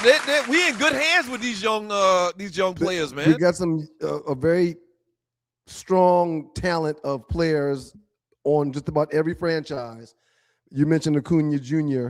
and taking a home team discount, or so he's so injury ridden. Is somebody going to be willing to pay this cat a $300 million deal? Super talented. He's super talented, but you can't make the club in the tub, and he stays in the tub. Yeah, well, I mean, and the Braves are having a phenomenal season this year without him to this point. So if they had him right now, they'd be even better. I bet you the Yankees will pay him what he want. That's true. Or the Red you Sox. better believe that. Or the Red Sox. Real big talent, man. But look, this is one of the. This is good. This is good. This is one of the best times to be an Atlanta sports fan in a long time. We got a lot to look forward to. The Hawks. I don't know what the hell happened to them in that series against the Knicks, but Hawks were cooking. They're young. They're young. They were cooking, man. They're young. Hawks and young. Bijan, probably the best all-around back in football, or close. Him or Jahmyr Gibbs. Yeah, definitely top 2 or 3. No question. Angel puts butts in the seats, and Acuna, as we just talked about. She's going to clean the backboard for the team, offensively and defensively. She'll average more than 10, 15 rebounds a year. This year, you watch. ATL ho. ATL ho. ATL ho. ATL ho. All right, that was a good one. Next one. Peace up, A's down. Ooh, trees soiling her panties right now. What? You heard me. Tree is probably is soiling her panties right now. When we talked about this in the pre-show meeting, a couple people hit me up like, listen to Tree, watch Tree. Nobody hit you up. You just made that up. So during the pregame, do I need to show receipts to prove to you that people were hitting me up? Yes. But then I'm not gonna do my people like that. Take a screenshot and send it to me. I'm not gonna do my people like that. Right. Shouts out to Mr. Jim Goodyear, whoever you are, sir. Appreciate you, Jim. So when I saw this, man, the first thing I thought about is this might be the greatest car in the history of greatest cars for young people. I saved it for this segment, but I've got a better one. And this is a great one. Don't trip. This is a great one. Mustang? That Boss Mustang 5.0 GT from 84, 85, 86 was one of the hottest cars in the street, sir. Hey, man, this was Smokey and the Bandit car right here, man. Are you kidding me? This car right here, man. Loose Neck said it's the Bandit. This car right here back in 1977, 78. If you saw one of these cars, this car was a spaceship to kids back in the 70s. It's great. And did they there was this color and the other color, which was like a gold or a brown with the black lettering on it. And I think I've seen this in red and black. But this is I like this style better than the new body style, which was made popular by Knight Rider. You remember that Trans Am, or was that a Trans Am or Camaro, whatever, Knight Rider? The Camaro. Oh my gosh, this was the greatest car in the history of cars, man. It's beautiful. This is the greatest car in the history of cars. Look, they got the white lettering on the outside. On the tire. It's beautiful. It's beautiful. And Tree was mentioning how she would love one. To get one of these now, you're gonna pay over market price. You're gonna spend a lot. It's classic. If you kept it looking brand new like this, or you had to redone to look like this, I can only imagine how much they want for this. Yeah, a big deal. Oh man, this was great. Trans Am. How? Because it looks so different than everything else on the road. You know what I'm saying? This looked like a spaceship back in 77. What the hell is that? Yeah. What do you mean? Yeah, you're very distracted right now. Okay, next one, Tree. And you're watching the 2 House 2's experience. Thank you, Mr. Goodyear, for contributing to the show. That's a good one. That's a good one. A real 1977 Pontiac Firebird Trans Am, wildly priced, depending on, a rare, low mileage special edition would be over $100,000, sir. Ooh. Over $100,000. Classic collector's Here's another great one. real. I couldn't wait to get an answer from you on this. I couldn't wait to get your thoughts on this one. Well, I'm sorry to disappoint you because I'm not participating in this. I'll let y'all do it. No, you gotta participate, sir. It's your show. I'm not doing it. No, I mean you gotta participate. This is a tough one right here. So you got Andre 3000, 3 stacks. Mm-hmm. You got DMX, Dark Man X. Yep. You've got Reggie Noble. Mm-hmm. The streets call him Red Man. Yep. And then you've got the great Black Thought. Black Thought from the Roots. Mm-hmm. All right. So by process of elimination, I'm gonna take out Black Thought because his brand just ain't as big as the other three. I don't want to argue with you, and I would tend to agree. Even though he's a titan, he's a titan in the industry. Well, I've seen him perform twice. He's a titan, so don't we're not belittling him. Wait, Saint Till Mike. The question is not who's the most popular, who's the best rapper. Lyrically, I guess is what they're saying. Right. Black Thought might be in the conversation if you're talking. He's definitely in the conversation. Well, all of these guys are in the conversation. I mean, go ahead. You go ahead and pick, and then I'll let me think about it for another half second. This is tough, man. But 3 Stacks, Black Thought, DMX, Reggie Noble, Redman, aka Redman. The who's the best rapper here? Rapper. I'm removing DMX and Reggie Noble. What? Even though they're both, I mean, I gotta remove some people. DMX voice was just so harsh, and he barked a lot. Okay, that was his thing. That was his gimmick. I get it. Right, I get it. Doggone barking, doggone. So yeah, I've never put in a DMX album and played it from start to finish. Wow. I'm gonna go with the great 3 Stacks as the greatest rapper on this poster. 3 Stacks, the double entendres. Boy, Reggie Noble, boy, Redman can go. Like this is once again, I'm not participating in this. I'm sorry, I just can't do it. So I know it's a cop out, but I just can't do it, man. So my question to you is simply this: if these 4 individuals were going to do a solo concert, not with anybody else on stage, only them performing, who are you paying top dollar to see?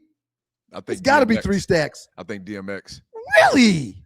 I think DMX puts on a better show. That's probably not the best question to ask. I think the best performer out of these 4 is definitely DMX. Ooh, okay. All right. It's hard to argue. I've seen people say that DMX just is it in a live performance. Rest in peace, Darkman X. What's DMX's real name? I'll tell you in a second. I know it's on the tip of my tongue. Earl Simmons. Earl Simmons. He don't look like an Earl Simmons. That's right. His name is Earl Simmons. Rest in peace, man. DMX is one of my favorite, man. Yeah, he was. When DMX hit the scene, oh man, it was a shift because at the time, I think the West Coast was running a lot. What? What's so funny? What happened? Sydney Action Jackson. Man, Andre gonna come out there with that wooden piccolo and start a riot. Yeah. I would take 3 Stacks, man, but 3 Stacks is kind of unpredictable. You know what you're gonna get out of DMX.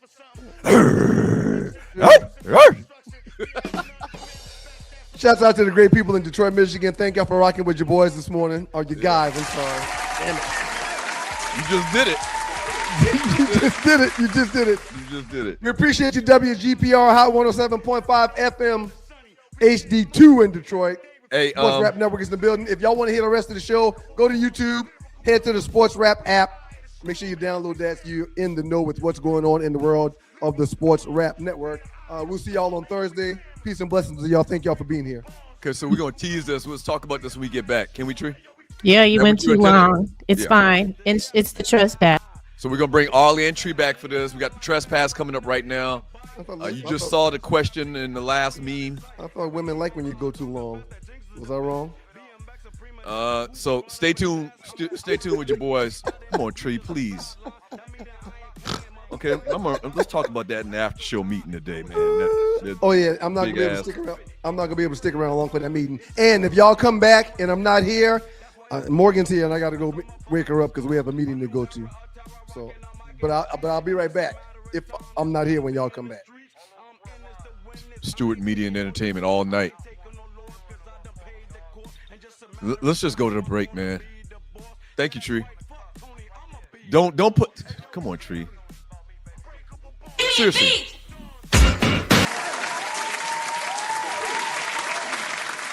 Welcome back to you guys, the Two Live Stews. He's Doug, I'm Ryan, but together we're the Two Live Stews, and this is your Two Live Stews experience.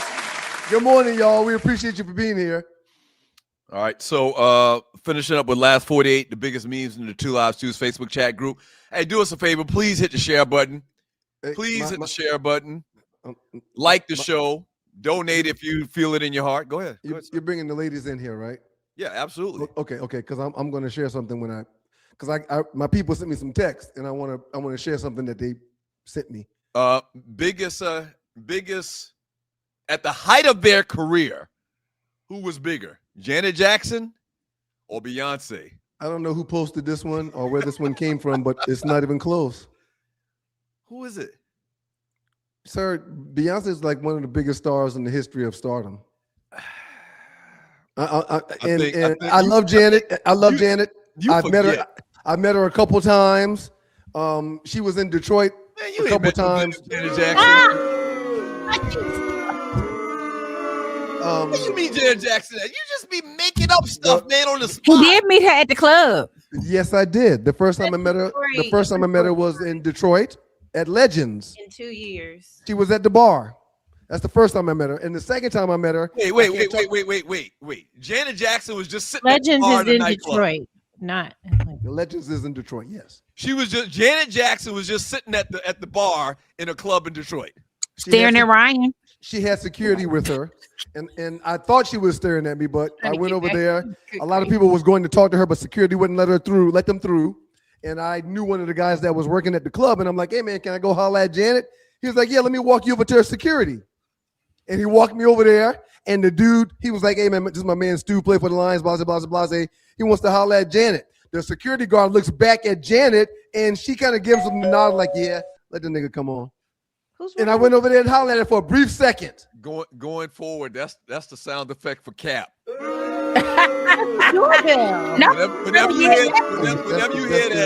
Whenever you hear that somebody just made up a story. We use that for something. We can't use that. We can't use that. Well, give me something else. How about this? Okay. No. That could be Cap, like you blew it up. But I believe it happened because he also met Nia Long, didn't you? Yes, yeah. Well, I believe the Nia Long stuff. I met Nia Long with him at the same time. Janet Jackson.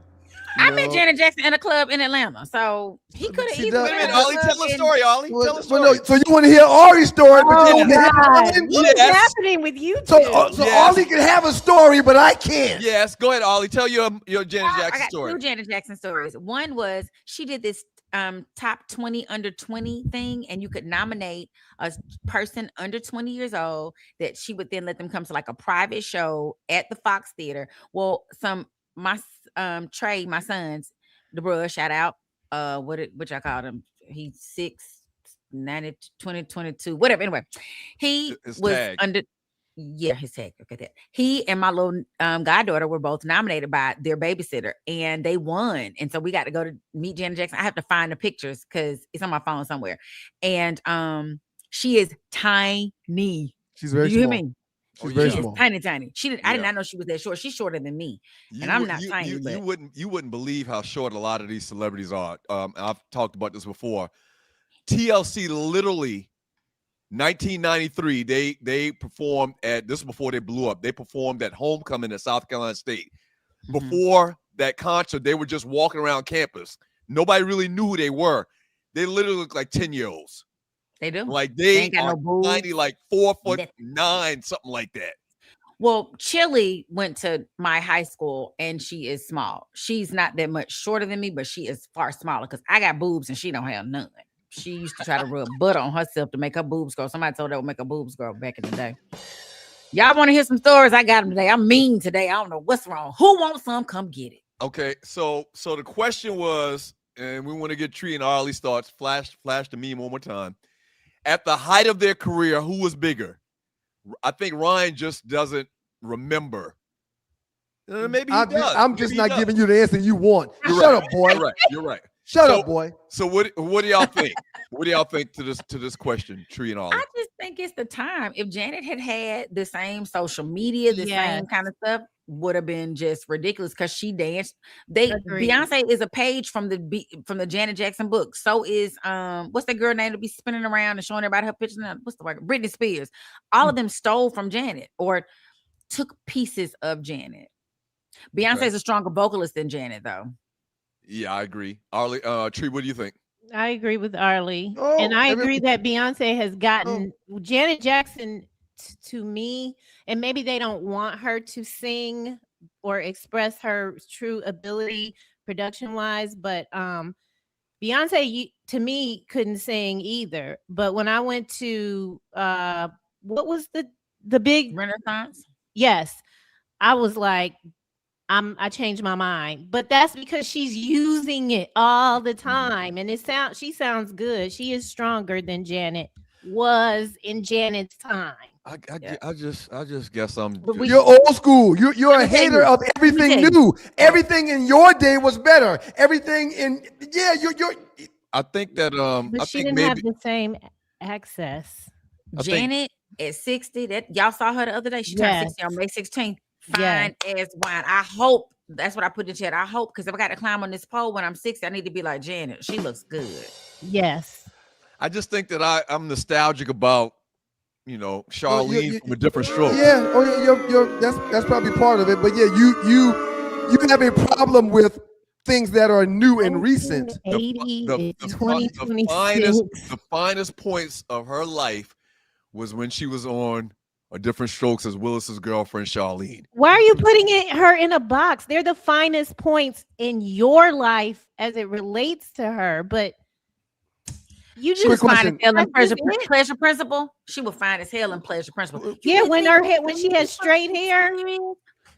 Quick question. If I was your girl, did Beyonce carry them churn for Jay-Z, or did somebody else carry those churn for Jay-Z? Oh God, where are we going? I'm just curious because I saw a picture of her last week and her stomach was out, and she's got like an 8-pack. No. She looked a little chunky in her little skeleton outfit. You thought she looked chunky, you said? Her she looked a little chunky. Yeah, like the perimenopause probably kicking in. I think body, but I mean, she can just pay to get it sucked off and cut off. Okay, all right. So is that the last one, Tree? It is. Okay. He said he don't want no Jay-Z talk over here. Right. He's not coming for us. Man, Janet Jackson. I don't want to be that. Oh my God, my whole house. Wait. I know. So I was like, let me turn this way. There you go.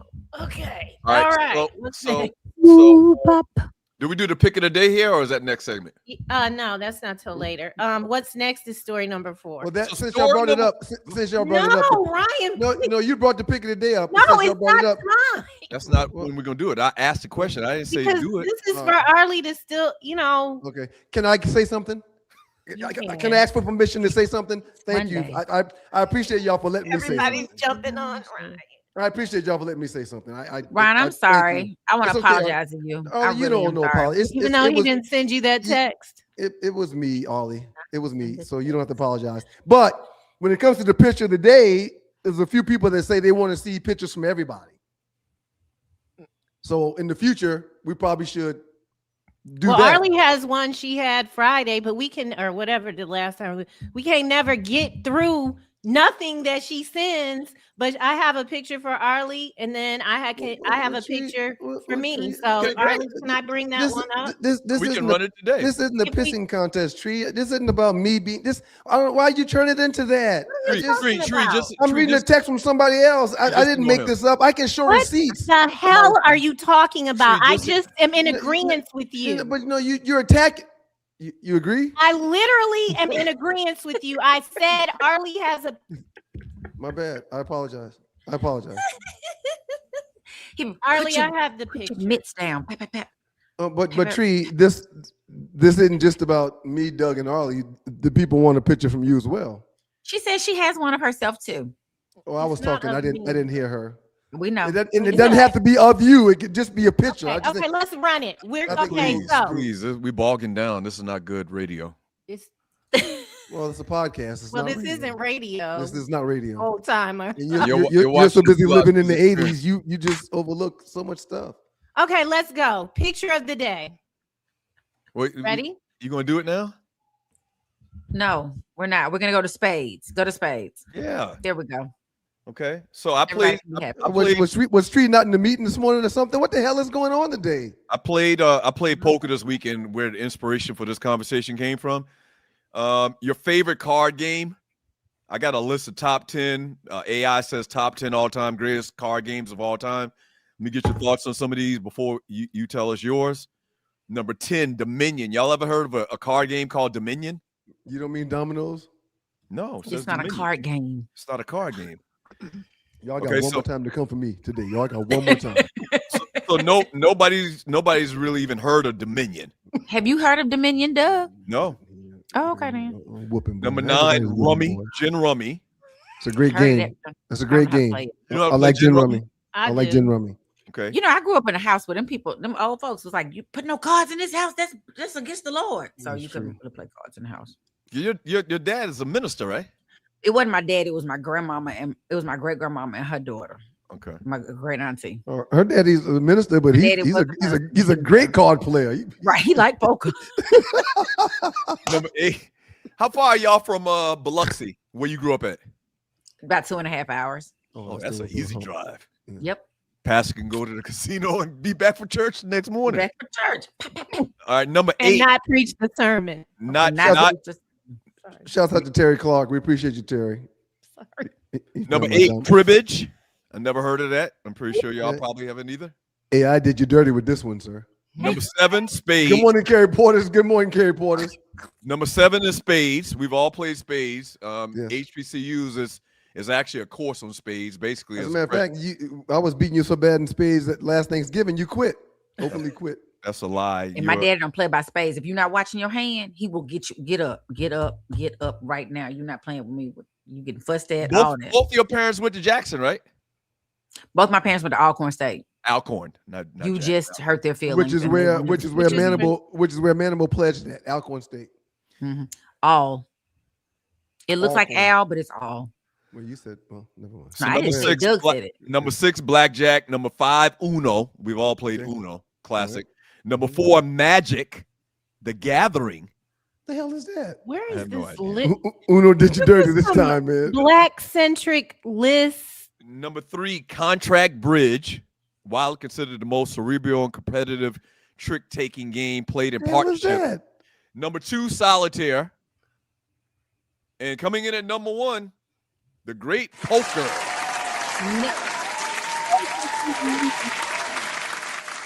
Which ones y'all played? Douglas, was spades on the list? He It did was say 3. spades. Okay. Number It 7. was 7. It was 7. Oh, it was Okay. 7? It was the third one he said, Ollie. So you're Because right, it's but it's a just Nordic right. list. But right, It- for it- black it people, is a- spades is definitely number 1. It's a Nordic list. I used to like Tunk goldfish, isn't even on there. Tunkin on there, goldfish. And what's the game? There's a new card game that everybody plays. So hold on. Called Y'all Phase 10. Have y'all played Phase 10? I like phase 10. Okay. But no I declare war on the list. No, I declare Oh war. yeah, that. Oh, Oh my gosh, we did that for hours. Yeah. Hey, Arlie, you missed a conversation. Did you, growing up, do you remember a game called Knuckles? No, but they hit you on the knuckle with something. No. Yeah, they hit you on the knuckles with with the deck of cards. I remember something about that, but they probably didn't let me play because I was a flower. Yeah. They won't let me play. So my favorite game on that list that you just mentioned is Uno. I love Uno. I mean, I love Uno more than I love it more than spades. spades. I love spades, but Uno It's dirty work. and I got a problem because there's now like 8 different Uno decks you can buy that There all are. do something different, and I got a problem with that. Mm-mm. You just want the original. I want the original Uno. Now You're they like got Doug, old school. they got a you can pick you got to pick 10. What Yeah, the hell crazy. is that? It's some new stuff on the Uno game. They got it. Mhm. One's got an electric little contraption that deals the cards and shuffles the cards for you. It's just too much. But Uno is one of my favorites.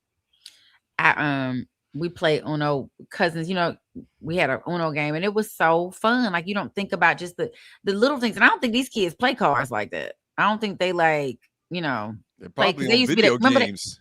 right. They'll play it on the phone or something. We used to play card games and board games. These kids Kevin don't Harper. play board games and cards anymore. They all on the internet. So no ID. Claire Blackjack Ward. was on there, Kevin. It Oh, was. Blackjack was on there. Yeah, blackjack Mhm. is on there. Number 6. 21. Some people call it 21. Some people call Yes. it blackjack. I played it at the casino, and I did not do well. They I'm gonna tell y'all what my only poker story. My daddy, my mom, all of us go down to Mississippi to the casino one time. My dad's like, okay, I'm gonna teach you how to play poker. Sit down, sit right here. He gave me my little hand. I lost like 5 straight. Whatever happens, it was 5 in a row. My daddy politely tapped me. Hey, get up. You gotta go. Get up and go. You bad luck right now. Just go somewhere. I was like, but no. Here's some. Go somewhere else. I don't care where you go, just not here. I never learned how to play poker. But like Diamond agrees with me, just the original Uno, please. I do too. I don't want all that. I like all the fun. I do have some giant Uno cards, but that is the most I'll go off. Ooh, Marvin Childs mentions Go Fish. Go Fish was good. That might have been the first card game I learned how to play, or Old Maid, or Old Maid. We had all those little cards with the little Old Maids on there. Yeah. I'm sure there's a lot of people in the chat that can. They're spitting them out. We know you don't know because you don't go into the chat, but they're spitting them out. That's not true. I like spades though, but spades, if you play with the right people, you better pay attention. Like I said earlier, my dad told my brother he was not gonna be his partner no more if he don't stop. My brother got a short attention span, and my daddy was not playing with him. That he was. I remember the freshman year at State, they had like a freshman party, and somebody on the I'll never forget this on the microphone was like, one thing you're gonna learn at South Carolina State, or 2 things you're gonna learn. 1 is you're gonna play a lot of spades, and 2, you're gonna learn the bus stop. Oh, yes. You will bus stop before this week is over. So there had to be 3 things because y'all didn't have co-ed dorms. Y'all had to learn how to sneak in and out of dorm rooms too. That was probably true. Well, at the time we did not have co-ed dorms. They're co-ed now. They're co-ed now? Yeah. Wow, good for y'all. And my dorm, terrible. My dorm room was. As a matter of fact, I got the tech and was confused because there was no one downstairs at any of the dorms signing people in. People just coming in and out. People just coming in and out. Yeah, that could never happen today. That could never happen today with all these school shootings and whatnot.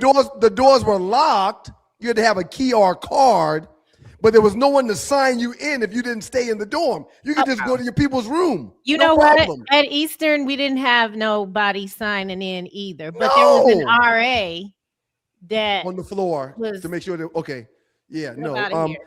I stayed in dorms where there were suites, and we had a group of girls next to us, to the right of us, to the left of us, and across from us.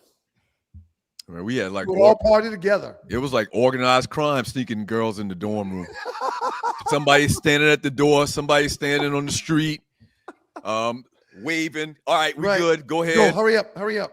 Chick wearing a darn baseball cap and a hoodie, looking down the ground. Right, so they couldn't catch them on no. We didn't even have a lot of. I mean, that's how I heard how it was done. I don't know anything about that. Ooh, Ma Diddy's right. We didn't try that at Xavier. A game called Sequence. It's a pretty good game too. Gotta try it. Yeah. All right, so Tree, we're not going to break. We're going. Okay, let's do it. Let's do it. All right. So picture of the day. No. Tree. No, you're right. You're right. You have to. Okay. You're right. So we don't ever go to a break in the 9 o'clock hour, sir. We don't go in a break in the last hour, and also after story number 4. Since she's here, let us proceed with the picture of the day. Great idea. Who would you like to do? The guys or the girls? Let's do the ladies first. All right. Ladies first. That was my prom. That was senior year. Ooh, y'all booed up. I would have hollered at your ass off. What I want to know is, and I mean this with all due respect, you are short. Is this man short? Yep. And you have on heels. And you have, no, the heels make her a little bit taller. Yeah. What's this fella doing these days? What's this fella's name? What's he doing these days? I wish you wouldn't have brought that up. Don't tell me the Ninja's a millionaire or something and running his own company. Ninjas, he's gone on to glory. I'm shocked you didn't kill him off. No. Wow. What happened? He got killed. So he is Andre 3000. If y'all think about when Dre says, no, not him. In some of the songs that come out from Outkast, they'll say something like Bayrak. His name was Bayrak Kareem Martin. I always call him Kareem. They always call him Bayrak. But if you go back and listen to music, they talk about him in their songs. He's Dre's like first cousin or something. And then he got killed our senior year in college. Oh. Finals week. He got shot by this dude up at the beautiful restaurant. For those that are from Atlanta still listening. Over a woman? Off camera? No, we don't. A fight happened their freshman year down at Fort Valley. And did they catch the guy that did it? Did they catch the guy that did it? But he didn't serve a lot of time. Oh, rest in served peace, more time. Bayrat. Yeah, that was my boyfriend. We dated all through high school and my freshman year of college, and we were still really, really good friends up until his passing. And so everybody knew that was my boy. Oh. He was dating somebody else by then, but that was my boy. And who did your hair? What is it? Cynthia. I think her name was Cynthia. That's when you would go get the perm with the lye in it, and in order to make your hair lay down, you probably had to get burned. So my scalp was probably burning. My dad did not. He said, "Okay, Tina Turner, where you going?" He did not particularly care for that dress because junior year I did a long dress. But it's above your knees. It's above your knees, so that's why it's above your knees. It's my dad. He probably knew me and that boy was trying to go do. Yeah. Rest in peace to that man. Yes. Bayrat Right. Kareem Martin. At the Beautiful too. I spent a lot of Sunday. We used to go to the Beautiful after church every Sunday when I was in Atlanta. It doesn't taste good to me. I don't understand the hype. It's beautiful. You don't you never liked it? Yeah, it used to be. Or you good. just don't like it now? So I just about 2 years ago tasted it for the first time, and I was like, "What? Back in the day, it used to slap every Sunday. Haskell's is the 24 same hours. for me too. Like 24 hours. What is the big deal? Now, Busy Bee, I do like. But now Busy Bee is just too commercial. They have gotten beside themselves with them. Yeah, and it takes you 45 minutes. It take you 45 minutes to get your food from Busy Bee. Atlantic Station too. Now what? They have a location. They give you little bitty portions and a high price. I don't like it. Lavrell Hawkins says that dress says that dress says I'm ready for the after party. That was my boyfriend. That was my boyfriend. All right, Tree. Let's see your pick of the day. Oh, here goes his aunt. We need to make up a banner or a meme for this segment yes, too. sir. I'll do that. Don't worry. Me and AI will take care of that. We've only been doing it now for like a please month. don't. It's gonna have Let's see your treat. This is my pick of the day. His mama's calling me right now. This is Kayla, Cameron, Kyle, and Brandon. Kyle and Brandon. Okay. Kyle and Brandon are Kayla and Cameron's cousin. Kyle graduated. He's got on the lighter color shirt. He graduated from Morehouse. He did it in 3 years. He graduated yesterday. Wow. Congratulations, Kyle. And 578 young men. Y'all should have watched that graduation. And I want to tell y'all, Paul Pierce did an amazing job. The so basketball we all player got together. He spoke. Yep. At Morehouse's homecoming? Morehouse's graduation? Yes, he did a great job. Really? Let Paul Pierce speak to Morehouse grads. I wonder how that happened. I really They gave him a doctor. He said, so call him Dr. Paul Pierce, Dr. Pierce. Oh, Dr. Lord. CP3, Not call another me all of them. doctor. He said, right, no more doctors. He said, give him his doctor. They should have boycotted that. Anyway, this is the cousin. Paul Pierce. And this is okay. Please correct it, Ollie. Pierce. Please correct it, Ollie. Please it was correct CP that. Chris Paul. Chris Paul. That's different. Okay, there we go. That's different. Yeah, that's different. Chris Paul always showing love to I got y'all hate Paul Pierce. Yeah. Thank you. Yeah. It was Chris Paul. Whole different story. Okay. Totally different person. He was great. Chris Paul Paul was promotes great. HBCUs. He always talks about how even though he went to Wake Forest. HBCUs. He went to Wake Forest. He got civil his degree situation from in mind. Winston-Salem. Right. Okay, Exactly. awesome. I would like to say we Paul inviting punk-ass Paul Pierce to our graduation. Why are you doing that? I'm sorry. Now we're stepping on your story. So it was Morehouse's grad. And I just wanted to throw that in because it was a great graduation. My nephew also graduated yesterday. I forgot. Congratulations to your nephew. Anyway, this is my picture of the day. This is Kayla, Cameron, Kyle, and Brandon when they were little. We were all together yesterday, and I had a great weekend with my kids and just hanging out with. So this is Charles's family. Arlie, you talked about knowing your anniversary. That made me think. Made me think. I know when my anniversary was too. Like when you were saying that, I'm like, I guess I do think about that when it happens, you know. But this is also the weekend when I got my divorce papers too. And I know that because Kayla graduated 10 years ago. Happy anniversary. Anyway, it was just a really good weekend. I love these people so much. Which one is the graduate in the black shirt? No, that's his brother. In the mid, Kyle is in the middle with the glasses. Yes.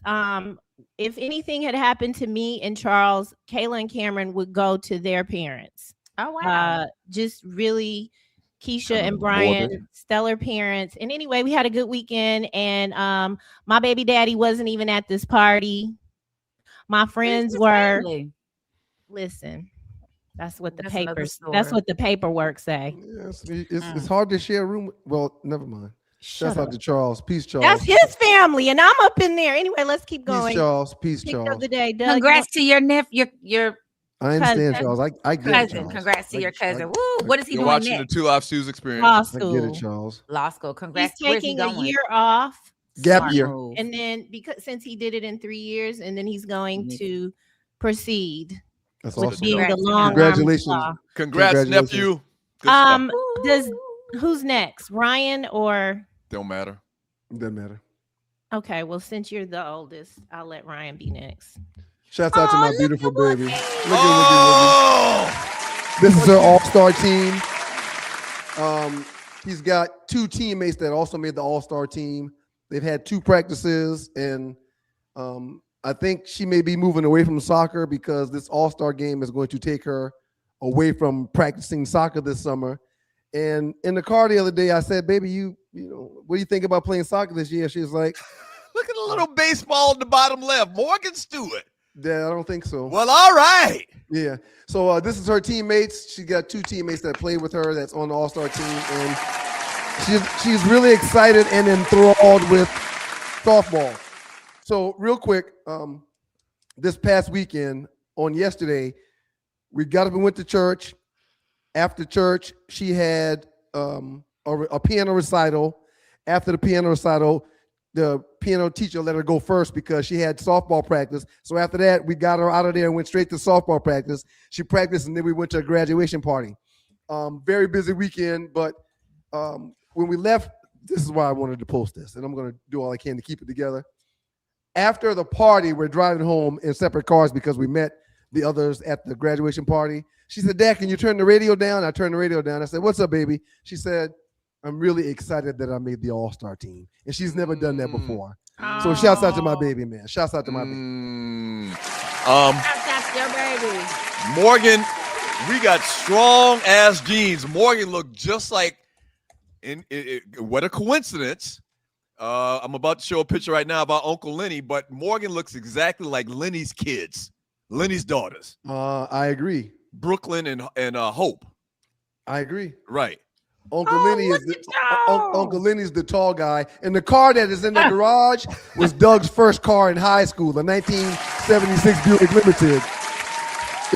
It was burgundy when he drove it, but that's Uncle Lenny right there. He's a lawyer in New York right now. I got a picture of Brooklyn if you don't have Uncle? It. Wait, that's your uncle? That's my father's youngest brother. Yeah. Excuse me? It was a big gap between the first 5 kids and the last. She said, excuse me? Yes. That's my uncle. That's my father's youngest brother. Right. But I want to know why Doug is always happy, and Ryan always like he just did some shit that got a whooping. I mean, you literally just did it. Now go take the picture. You do not want to get into a headbutting contest with that kid. That's a great picture. That is so big. Or Doug is either poking him, and that's why Doug is laughing, and Ryan is like, "Stop picking at me." Check out the butterfly collar, though. Shit. But yeah, that's probably you probably 4 in this picture. The next picture we took like this, I don't think Lenny was in it. It was just you and I. I was like 2 inches taller than you. So head full of hair. So I'm guessing you probably 4, maybe 3 or 4 in that picture. So that makes me 7. So that puts this picture at like 1976. I was trying to figure out the next heist. That's why my face is so serious. Right. It looks real like smile for what? Uncle Lenny looked like he was about his business, even in that picture. He looks like he's always been about his business. He don't laugh and joke around too much. The inspiration for us playing football. Uncle Lenny rushed for like 3,000 yards and 40 touchdowns. He was a beast. For the Monks going to Scorpions in 1976. He was a beast. right, ready to read the chat? Let's get it. Okay. Ollie, thank you so much, Ollie. Thank you. How's y'all in the How's your chat? uncle? How's your uncle? Oh, he did come off the ventilator. Praise God. Praise God. For all of you all that have been praying for my Uncle Jerry, thank you so much. He came off the ventilator Thursday. And he is just now his body, all his organs need to just start waking up. That's what's happening. It's almost like a reboot on a computer. But he is awake and told his grandson to go cut the grass. So he is back to being a man. Awesome. Real quick, before you go, Ollie, what key do you use to open a banana? What key do you use to open a banana? This one's so easy. I'll be disappointed if you don't get it. What key do you use to open a banana? Key flat. A monkey. A monkey. I wasn't gonna get it. It's so funny. I literally kill me. I can't be. Thanks, Ollie. Thank you, See Ollie. later, Ollie. Thank you, Ollie. Later. You did a great job. It started off a little rough because she was aggressive today, but we worked it out. 50% here. Let's knock these out. Really tight work. Peace, dog. Thank you, bro.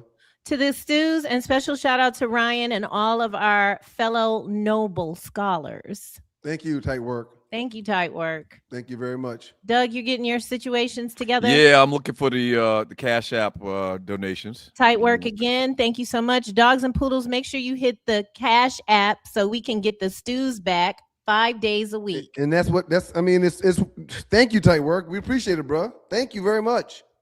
Doc Sunrider, good morning and thank you for your donation. Doug is nothing but a hater and a troll talking about Bron sexual. Bron has more haters than anyone, but when people come to his defense, it's Bron sexual. No, but y'all overdo it. I understand coming to his defense, but y'all overdo it. Since Dark Sunrider posted that, can I make one comment? Yeah.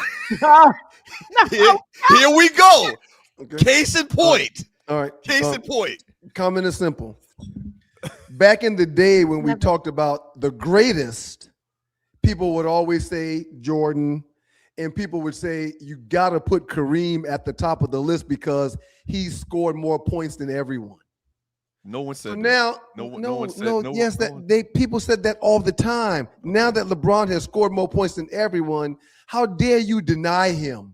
It's ridiculous. I just wanted to share that. I appreciate you, Dark Sunrider, for your post and for your blessing to the platform. Thank you. If we don't respond, Doug, that's a good way to just kind of keep it. Ty Davison, thank you so much. Big ups to his Cavs. # buy with Ty, Southern Housing, Rome, Georgia. Come and get a house from your boy. Very glad that you brought that. Shout out to you, Ty Davison. Ty is now selling modular homes.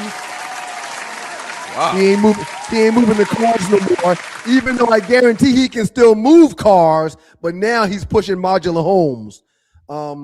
Easy to set up, easy to get where you want. Holla at buy from Ty if you need a modular home. Quick question when it comes to his Cavs making it to the Eastern Conference Finals. Who do you like, New York or Cleveland in the Eastern Conference Finals? New York. How many games? I don't know, 6. Okay. 6 games, sir. No, maybe even 5. Maybe even 5. Yeah. I agree.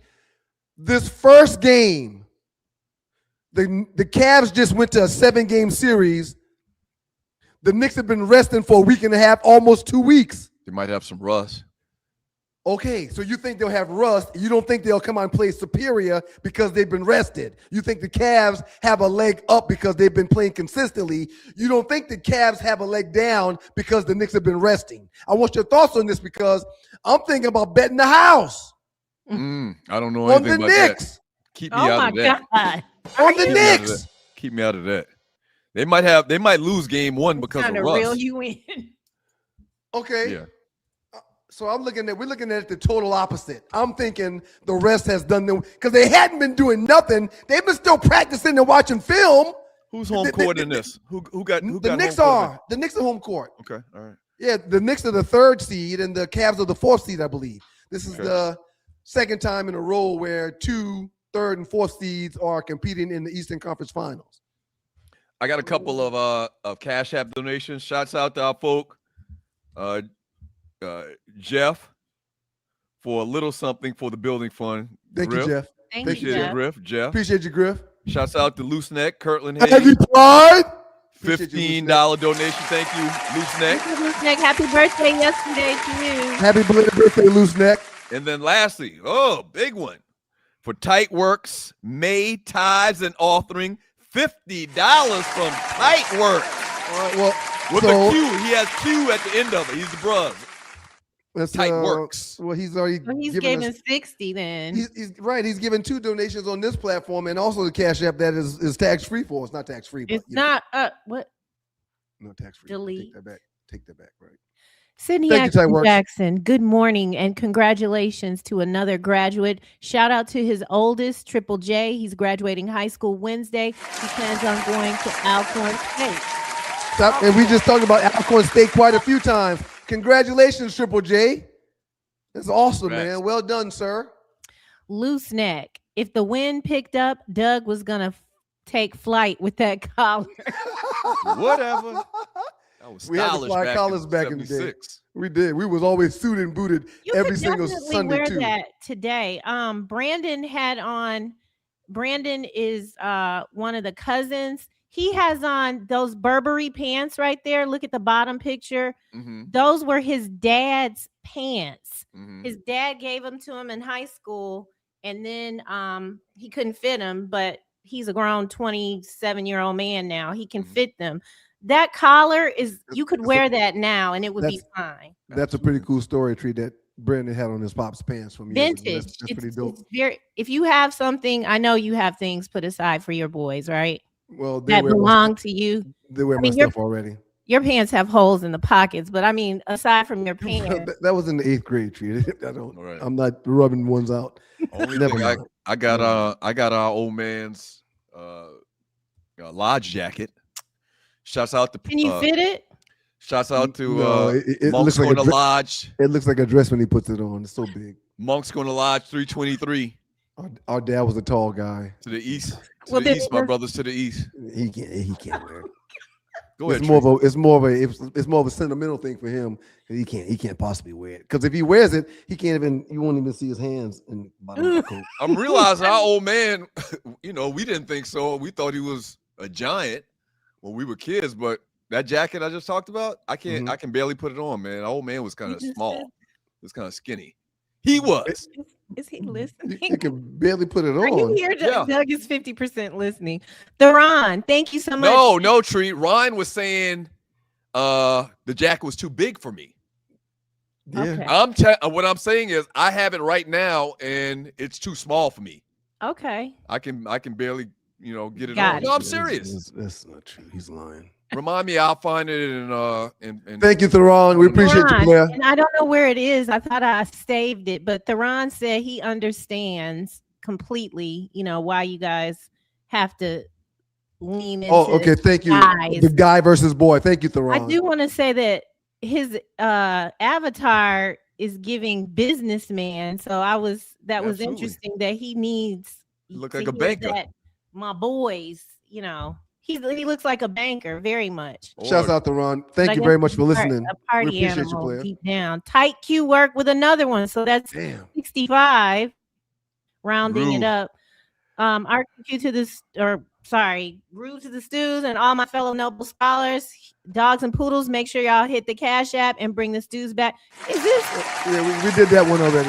Or No, maybe he did it there's twice. Another one. Maybe he did it again. twice. Appreciate your Lucy team. says, I'm really Dr. Loose Neck side. My transcripts got lost when my school, Argosy University. So since this came up again, we gotta address it. I don't know if you guys listen to the Breakfast Club, but I do when I'm in the car. And I was in the car last week when Dr. Cheyenne Bryant was on. And allegedly, man, she's really not a doctor. But if you heard the interview that she did on the Breakfast Club last week, she was going off on everybody for all kind of different reasons, talking about how smart she is and how beautiful she is and how she does this and how she does that and how she's got these patients. She's gorgeous. Can't She's deny gorgeous. But allegedly she ain't got no doctorate. She's making all this stuff up. She's clearly making it up. We were in a little text chain group message with everybody. You and Dr. Bryant, Cheyenne Bryant? No, I'm saying the show, man. Us. Oh, okay. I'm sorry. And there was a lot. Somebody posted a post from social media, and all throughout the comments, somebody made a very good point. If she graduated and got a degree, a doctorate, it's at her mama house or her grandmama house, or her grandmama house, and one of the bras. No question. That's easy. That's easy. There's no way that you cannot locate your degree if you got a doctorate. There's no way it ain't at your mama house or your grandmama house in the drawer at least. So y'all two think she took it too far. You can trademark your name as a doctor. She should have just said, I don't have a doctorate, but I consider myself a doctor. You can trademark that. It's legal. I don't have a problem with her lying and not just saying. She set everybody on fire last week. I mean, she was talking cash-ish last week. To find out that she's a fraud. She's a fraud. Damn. Unless she brings forward this. No, this but again, degree. how easy is that? How easy would that be? Not going to, because it would be very easy to do so. So now just say, I lied.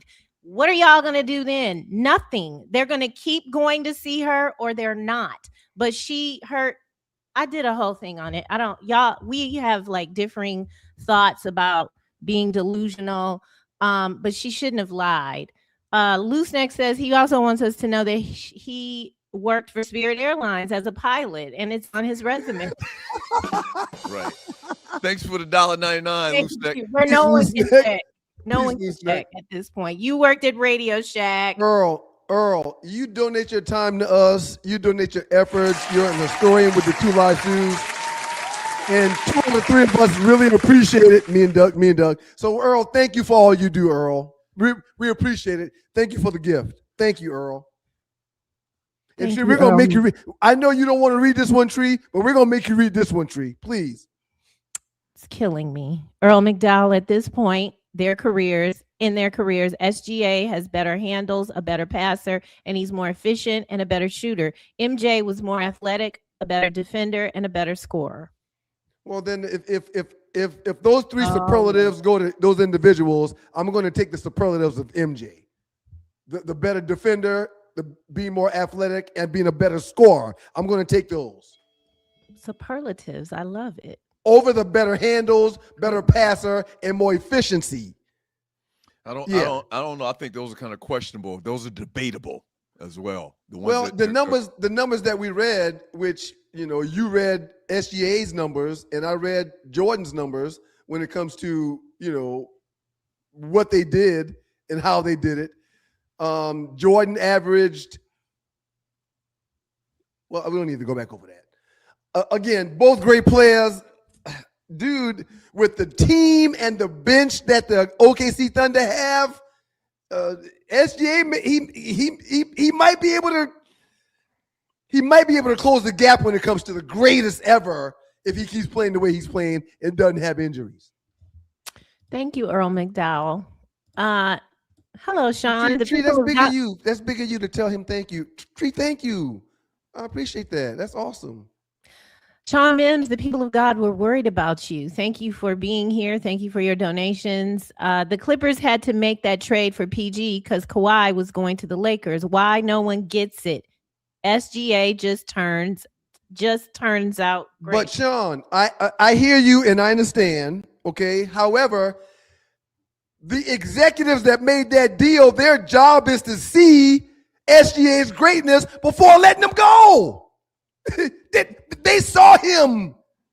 They worked him out. He was on the squad. They shook him down, and now we see his greatness.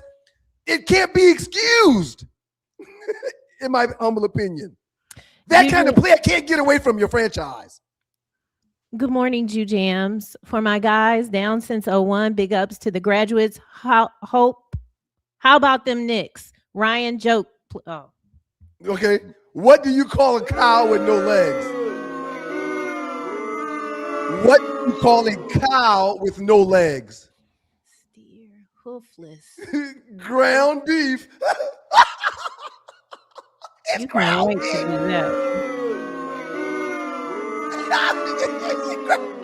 Thank you, Jew Jams. Ground beef. Ground beef, Jew Jams. Jokes on ready. Kill me. Where are the jokes? Like, are they right next to you? What? Yeah, Hey, they're right by him. Let's Written give you down. another one. What stays in the corner yet can travel all over the world? What stays in the corner yet can travel all over the world? Come on, man, y'all. What is it? What are y'all, 5th graders? I'm tired today. A stamp in the corner travels around the world. It's in the Tight corner. work. What do you mean they're in the corner? You put a stamp in the corner of the envelope, sir, Oh, and it travels all over the world. Oh, we'll work on colors and numbers some other time, Doug. Golly. So this is another donation. This is at 8:07. It says the same thing. I don't know if the YouTube got a hold of this man. he might be doing 4 for the founders. It's the same thing. But thank you, tight work. Yeah, but he's probably trying to do 4 for the founders or 4 for the cards. We allow it. We appreciate it. Thank we you. appreciate it. He's doing 4 for the cards. 4 different donations. 1940. Well, he gave 5 because he gave one. Yes. To you. Thank you. Math. But Bussa 1914. Thank you so much. Me and Chief Rock of Jersey Vern are 65 years old. We look good. Black don't crack. I concur. I agree. Bussa, I didn't realize you was that old. Me neither, Bussa. Me neither, Bussa. You really are on Medicare. Yeah. And if Vern is really 65, he does not look it. Vern ain't no damn 65. Ryan is so bad. Vern is not no 65. So mean. Vern is every bit of 83. He does have a head full of hair. Yeah, that's amazing. Frederick Anderson, good morning. Thank you so much Frederick. to the Stewtastic Stew brothers, the talented Harley and the beautiful Tree. Thank you, Make Fred. Monday mornings great again. Yes, we are. Thank you, Frederick. Tell your brother we said good morning, man. Peace to you both. Loose neck. Ryan's dream scenario is to be broken down on the side of the road, and Caitlin Clark and LeBron asked. Oh, he'd have a freaking conniption. He would lose it. This is a movie. This is a skit we needed to do. He would just fall out in ecstasy. Douglas, speaking Caitlin of Clark and LeBron roll up. You see the Waymo avatar. Thank you, Loose Neck, for reminding me. Doug, I know you saw it, Ryan. Did y'all? The news story with the Waymos, the Waymos in the cul-de-sac. Right, getting locked up in the cul-de-sac. Don't get in those cars. So, first question. Don't get in those cars. Nobody ordered them. So why were they going there? Did it not remind you of a movie? It does. Science fiction. The monsters, the robots are taking over. Obama and them did. Where it's like the end of the. Remember, the Obamas had a film come out on Netflix about the end of the world. I do. I can't think of the name of it. And the cars were all like, this is concerning. Like, so for people not from Atlanta, this past weekend there was a glitch in last week. It was a glitch in the system for these Waymo driverless cars, and like 50 of them within Leave a the world 3-hour behind. period. The movie's called Leave the World Behind, Tree. There was like 50 of them. They counted like 50 of them in a 2 or 3 hour span that was just circling around in this neighborhood, this subdivision. So the story actually is that they had been coming several days in a row, because the day that you saw the film, the people put like a fake, like a man cone out there to try to make it stop. This has been going on for several days with these cars coming in there. Oh, shit. Yeah, I don't trust him.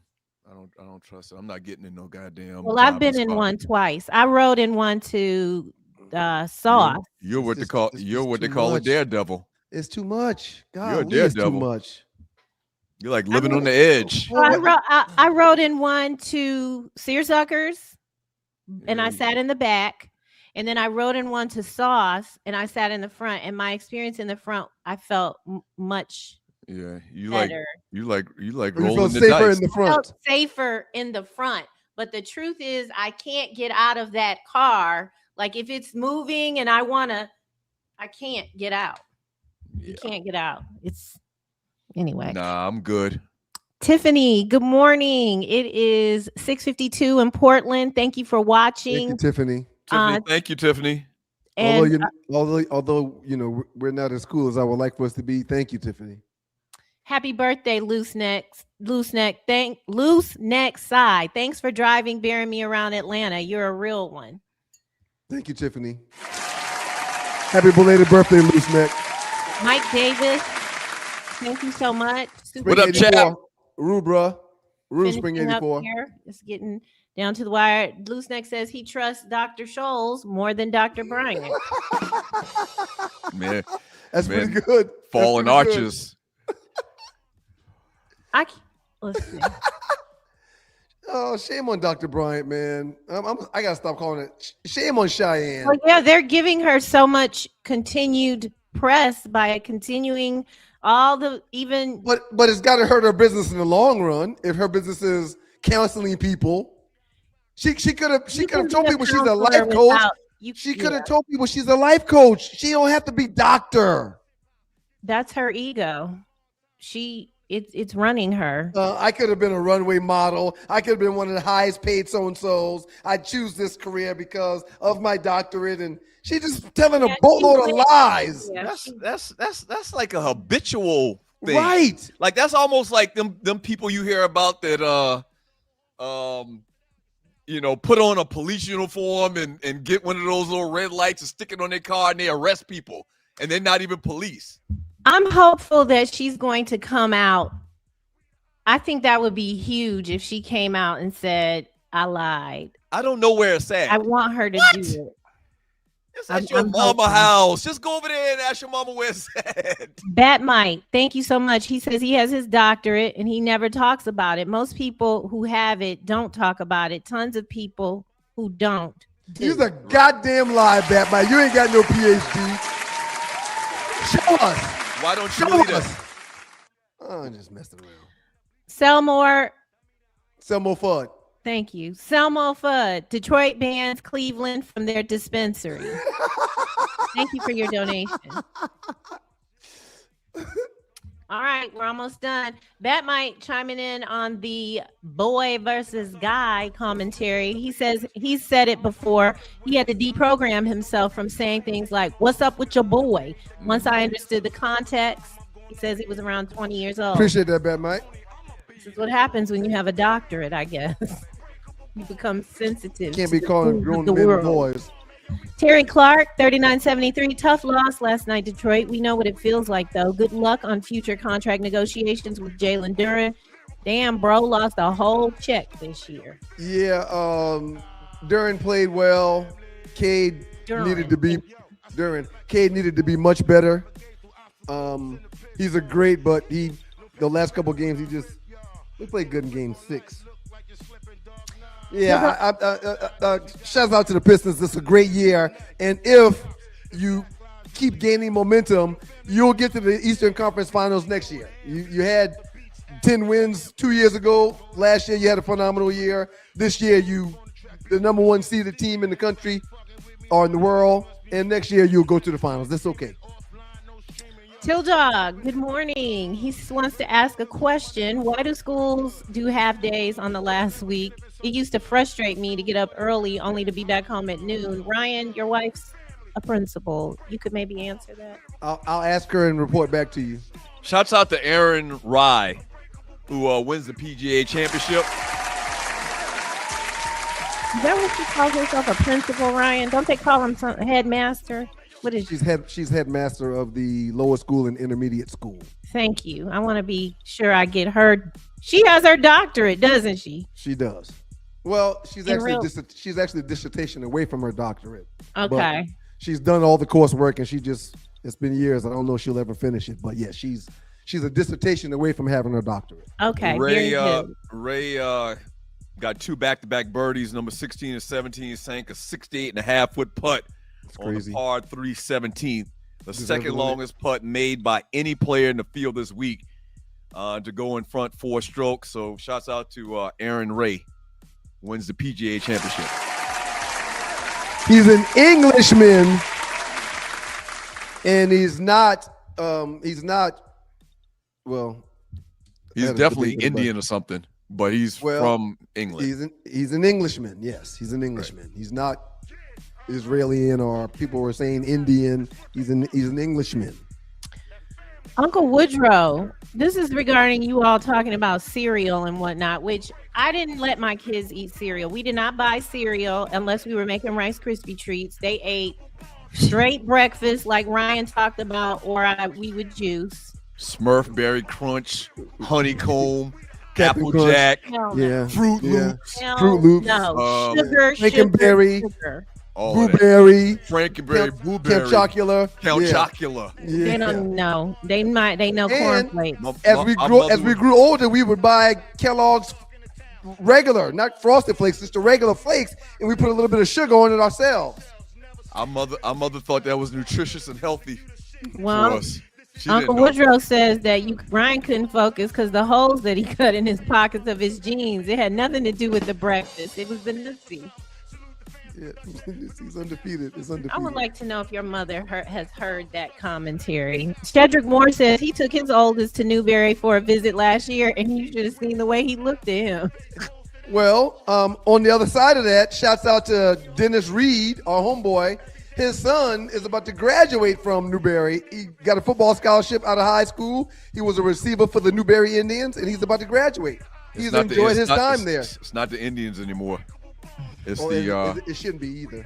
It's the Newberry Wolves. They're the Wolves. They're the Wolves now. Yeah. All right. Until the dog people, until the animal rights people come along. I actually didn't have a problem with Newberry, man. It's just me and the coach didn't get along. Thought he was shafting me. You made a business decision, and it was probably one of the best decisions one you've ever of made. the greatest decisions of my life.